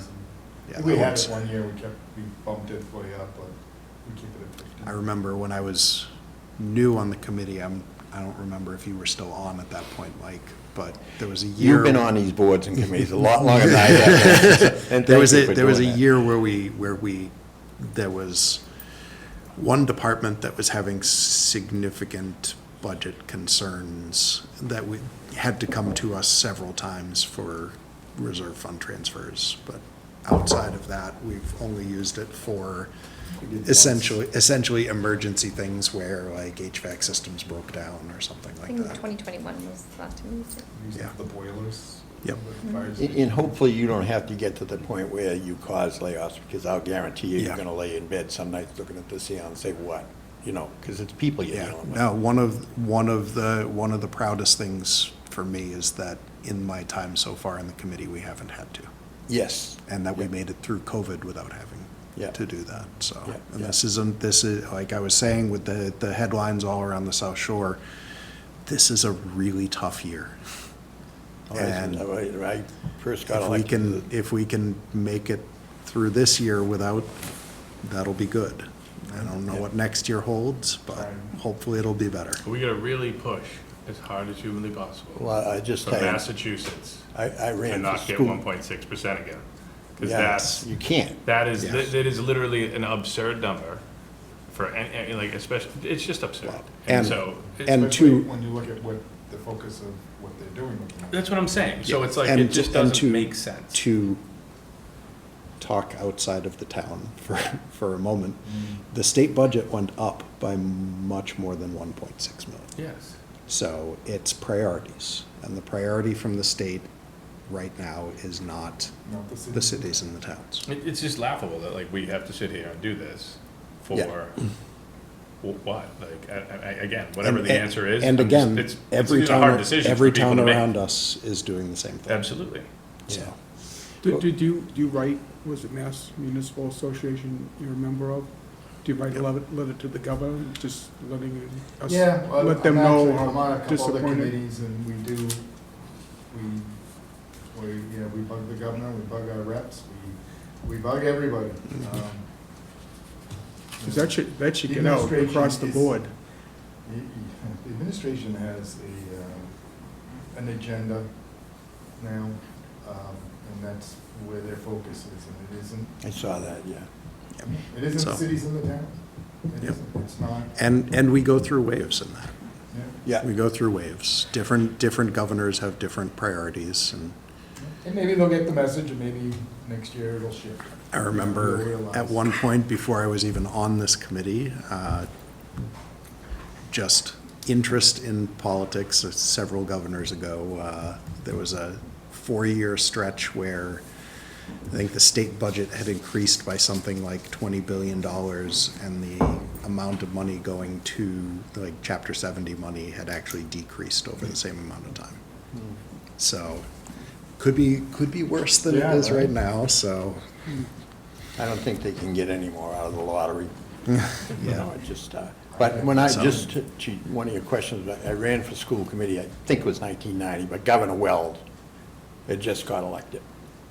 He cut our state aid to the town of Abington by $1 million. Boom, that was it. And it affected police, fire, schools. We had 30 teachers on layoff notice. Yeah. It was just ridiculous, but you had to deal with it, and just throw you the ball. And $1 million in 1990 was a lot more than $1 million right now. Yeah. But anyways, thank you for listening to me, and thank you for putting up for me. And as I said to Tom, thank you both for being here. You And didn't see us sleeping. taking part of the conversation. I gotta get him back. The to questions home. that the questions that you guys have are definitely questions that other Yeah. people around town have, and Who would administrate? Who would be the administrators of this? you. Well, it'll still be a function of the Board of Health, of the Health Department. You still get to talk to me. Yeah, like I said, essentially, nothing changes except that you get the bill, Right. which would go through the treasurer and collector's office, and if you are looking for some sort of, you're 70 and over and your name's not on the deed, because maybe it's set up in a trust, then you come to me. You think I'm older than 70? I could have sworn you told me you were, That gentleman. 70 in one If it day. wasn't for my wife, the bills wouldn't get paid. So, Yeah. and just one, Same just a here. comment, nothing to do with it, I apologize. Every time I go to the dump, it seems like the dumb. The landfill. landfill, Compost. the Yankee used to. The Recycling. swap shop, But creepy trailer. The attic. the leaves seem to decompose and they pile them up and the pile gets bigger and bigger and bigger. And pretty soon you're not gonna be able to get it, but is there any way you could find another location to dump those? I think people would pick them up, I think. if they You should did- drive by, take a ride by tomorrow. Why? You're gonna? Magic. You're They're gonna, all gone? They are. where'd they go? We had just like last year, we had them hauled off site, Okay. for that exact reason, because it's a space issue. Okay. So that's part of- fine. yeah. Well, I'm just thinking, You didn't push them into the wetlands. if didn't, We did not. if people would use them, I think more if they didn't have to wait for the dump to open and close, you know, do anything. But just, well, thank you for listening to me, and good luck. Thank you. Thank you. Thank See you. you at town meeting. I think this is doable, so. It's like a disease, Scott. I don't know where I go. Have a good night. Thank you. Guys. Thank you.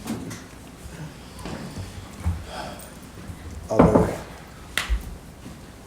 comments, questions in regards to? I think this is a thoughtful approach to a difficult problem. I appreciate the thought that went into leveraging town's collective purchasing power to keep costs down as much as possible, and also stepping into it so that people can ease into the new program. But to kind of go back to what Abby said earlier about low-income households, I do wonder if there might be an opportunity for us to consider some sort of work-off program where a household can volunteer for the town and at least be maybe moved into that same fee structure as the 70-plus households. I Just something don't to know, I mean. think about as we implement this, if we implement this. Maybe in the future, we can look into it. I don't think it could be part of this now, because we do have quite a few programs with tax abatement programs for veterans, and we have abatement programs for seniors. I don't know, because they're allowed by statute that we can do it. So whether we actually have a need for more volunteers, or more volunteer work, that's one question. And then the other is, sort of, how do you implement it, and is it actually, something that we can do? How do we decide who qualifies and who doesn't qualify? I think it opens up a lot, but it's definitely something that we can consider in the future. And one of the things that I will point out is that the working group that we've had working on it, we've mentioned multiple times that this is the start of this and that it will constantly be evaluated. It's not something that is a set it and forget it. It's something that if we see this, we go with a specific model and that model's not working, we'll look to change and adjust the model. And that was part of the easing in process, was it gives us more time to evaluate how it's working and if it's the right model as well. And can we look at even, again, round numbers, $400 in the beginning, take $100 off. The reason I'm saying it is when you are selling something, maybe everybody votes for this, I have no idea. But when you are selling something to somebody, if you do give them something, it's much easier for them, for the majority of people to say yes. Do you know what I'm saying? Mm-hmm. I think that's the hardest thing. These guys, they give a good sales pitch for it. You do too. I mean, like at the end of the day, we have to figure out how to get to a specific number. That's a easier way of maybe getting everybody to say, and again, your discretion on whatever number that is. Maybe it's no number, maybe it's nothing, it can't happen. But, you need, what, did you just talk about software?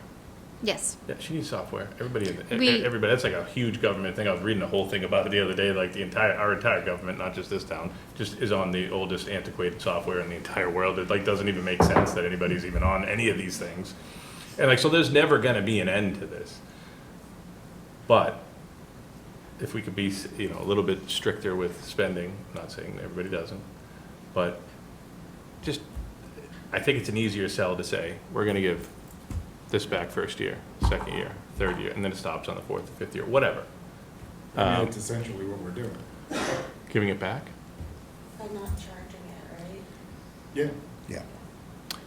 Oh, but you're saying you get like the check in the mail? and No, stuff? I mean, We're not in a position to do that. your That's the taxes problem. for round Yeah, number, yeah. your We're round just- numbers are $10,000, instead it's $9,500 now. But that, yeah, And, we're but you just pay, not- you pay for the we're tax, not you in a pay for the position track. to do that this year. We can't. Not without layoffs. Yeah, no, I mean. And we, I'm not going to recommend it this year that we do something that's going to create layoffs. If there's any way to not do that. And again, we're still wrestling with a bit of a deficit as it is. Right. We could do this and still have that. So we're working hard to keep level service. And I think everybody's come to you and who's come through here, including the school department, who said, that's where we're at. I mean, you heard the police department. Yeah. We're short staffed. I agree. Yeah. This town hall, compared this town hall to other town halls, and yeah, we're short staffed. And we're not, some folks, they're asking, they're telling you what they need, but they also know that it's not gonna happen. But they're not saying it because They're not saying it because it makes their lives easier, they're saying it and asking for these things because they're programs and services that could be better. We're at offering a bare bone No, but I service don't as even it mean- is. If we so- give anything back, it's coming off the top. I don't even mean, like, there are other things that I think of, I don't know who mentioned about the insurance? One of these guys mentioned. Chris mentioned the insurance. Yeah, the insurance. Yeah. I mean, that's a big deal. I know it's something that's difficult for the people that are retired, but like, that, it is a big deal. If, But that's, I mean, I couldn't change that this year if I wanted. Right, that's a contractual, That's all, yeah, that's like a lot of. like collectively bargained. yeah, no, I get it. I'm saying those are big things, those are big ticket items, and And And we're that's- we're not and ignoring that's- those items either, as I said and- earlier, we're doing everything. because And we just realize it. looking at it right.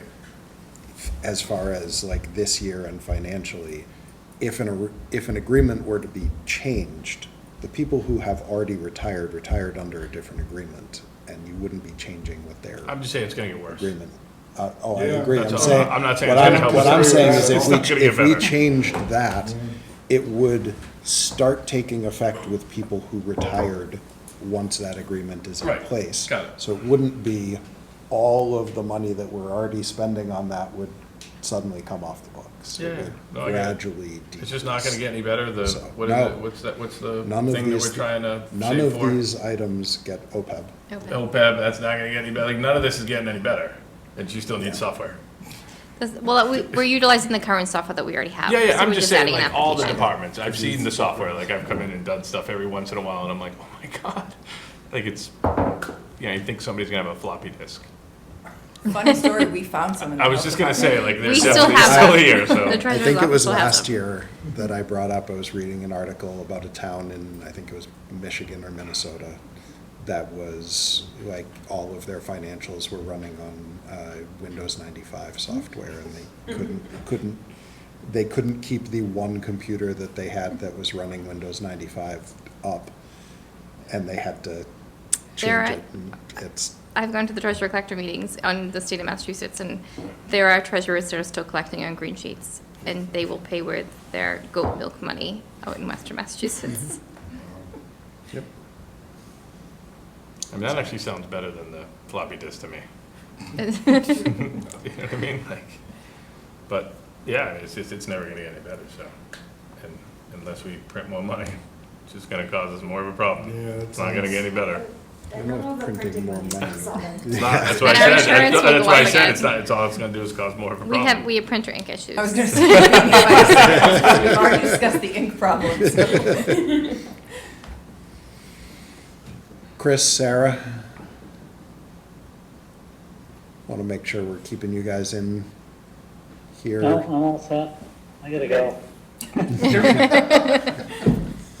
He's calling his realtor. All right. Scott, any other updates? No, I think that's everything for now. Like we said, that's free cash certified, so that was good. We're just kind of plugging away at it right now. We met with department heads and, we had more discussions today. We'll re-meet with them as far as like trying to pick away some money here and there, 40 grand, 50 grand here and there that we can pull or move or take out of a budget. And, so it is helpful, and we continue to go through the exercise. Probably will right up until town meeting. But we'll get there. And they're definitely at 1.6%?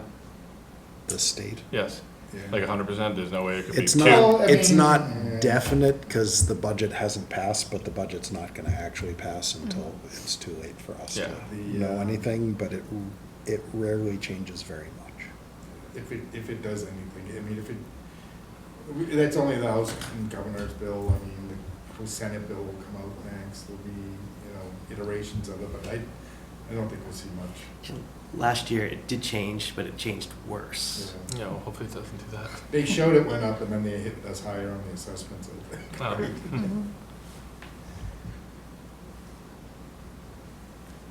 Well, at the MMA conference, the governor was telling us how great it was gonna be. The cherry sheets had already come out. So everybody was. Everything's about messaging.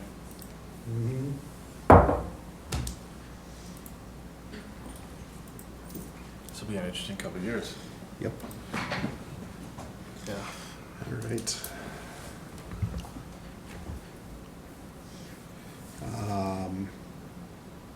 Liaison reports? Chris or Sarah? No? Okay. Nope. Okay. I checked, there was no correspondence. I did check.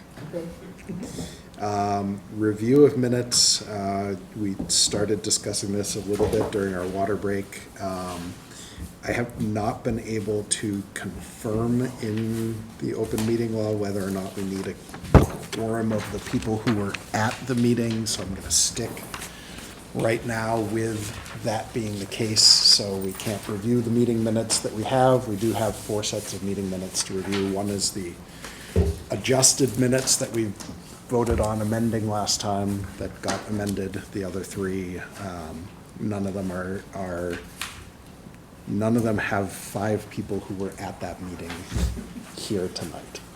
So we will review those at a later point. Hopefully at our next meeting, which brings us to our next point of agenda. Our next meeting is next Wednesday, March 5th. March already, which is crazy. We have the Community Preservation Committee hopefully coming. They've been asked. The DPW, which is Highway, Recreation, and Sewer. Those are not separate. So that will be our meeting next week. And we will be getting ready to go into motions and votes. Yeah. We will be just under a month out from town meeting when we meet next Wednesday, I which is have also to, wild. Update all the zoning stuff in the warrant. That's really the only reason I haven't sent it, but probably get that done tomorrow. And once all the zoning, I'll email you guys a copy of the warrant and all the warrant articles. Okay, sounds good. Mr. Sala, Yes, next Wednesday is Ash Wednesday, yes. so I'm after the 7 p.m. service because I work in the office. Yep. So I can come after Come that? after, Okay. after that, we'll probably still be going with DPW. And Okay. He does a very thorough John is really job. good. Yeah.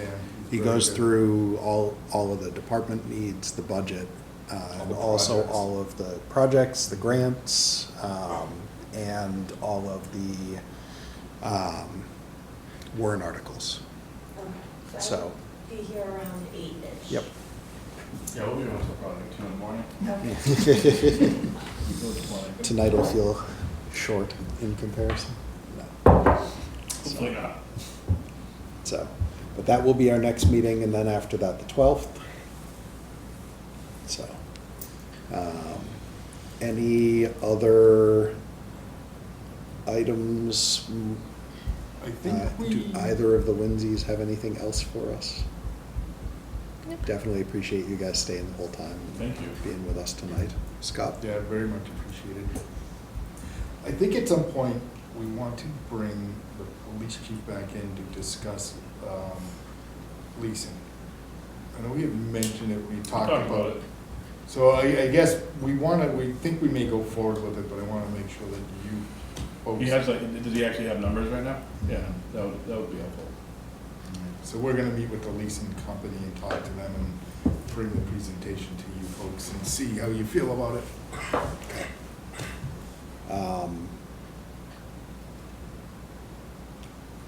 I don't know that he would be ready.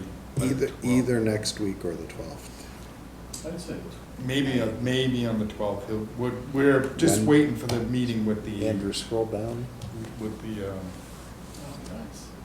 Nothing. Well, because we're only a few weeks from town meeting at that point, and our votes have to be done by 10 days before town meeting, Yeah. which is, look at the calendar, it's the 7th. 7th. Town meeting is April 27th. 7th at the Abington Middle High School, for all who are listening, at 7 o'clock, and we'll be starting as soon as we have a quorum. There's no special town meeting. We're handling all the articles in one town meeting. We've made that change in recent years, so. You can do it on the 26th. I'll put a reminder on my calendar to send a code right out. Yeah, the 26th is the latest that we can possibly go for making recommendations and votes, so. So We'll get them here before then. good. Hopefully, we will have a balanced budget by then.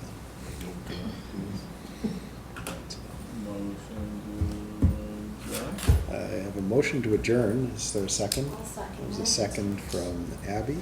Any discussion on the motion to adjourn? Chris, Sarah? Greg is trying ventriloquism and is not overly successful at it.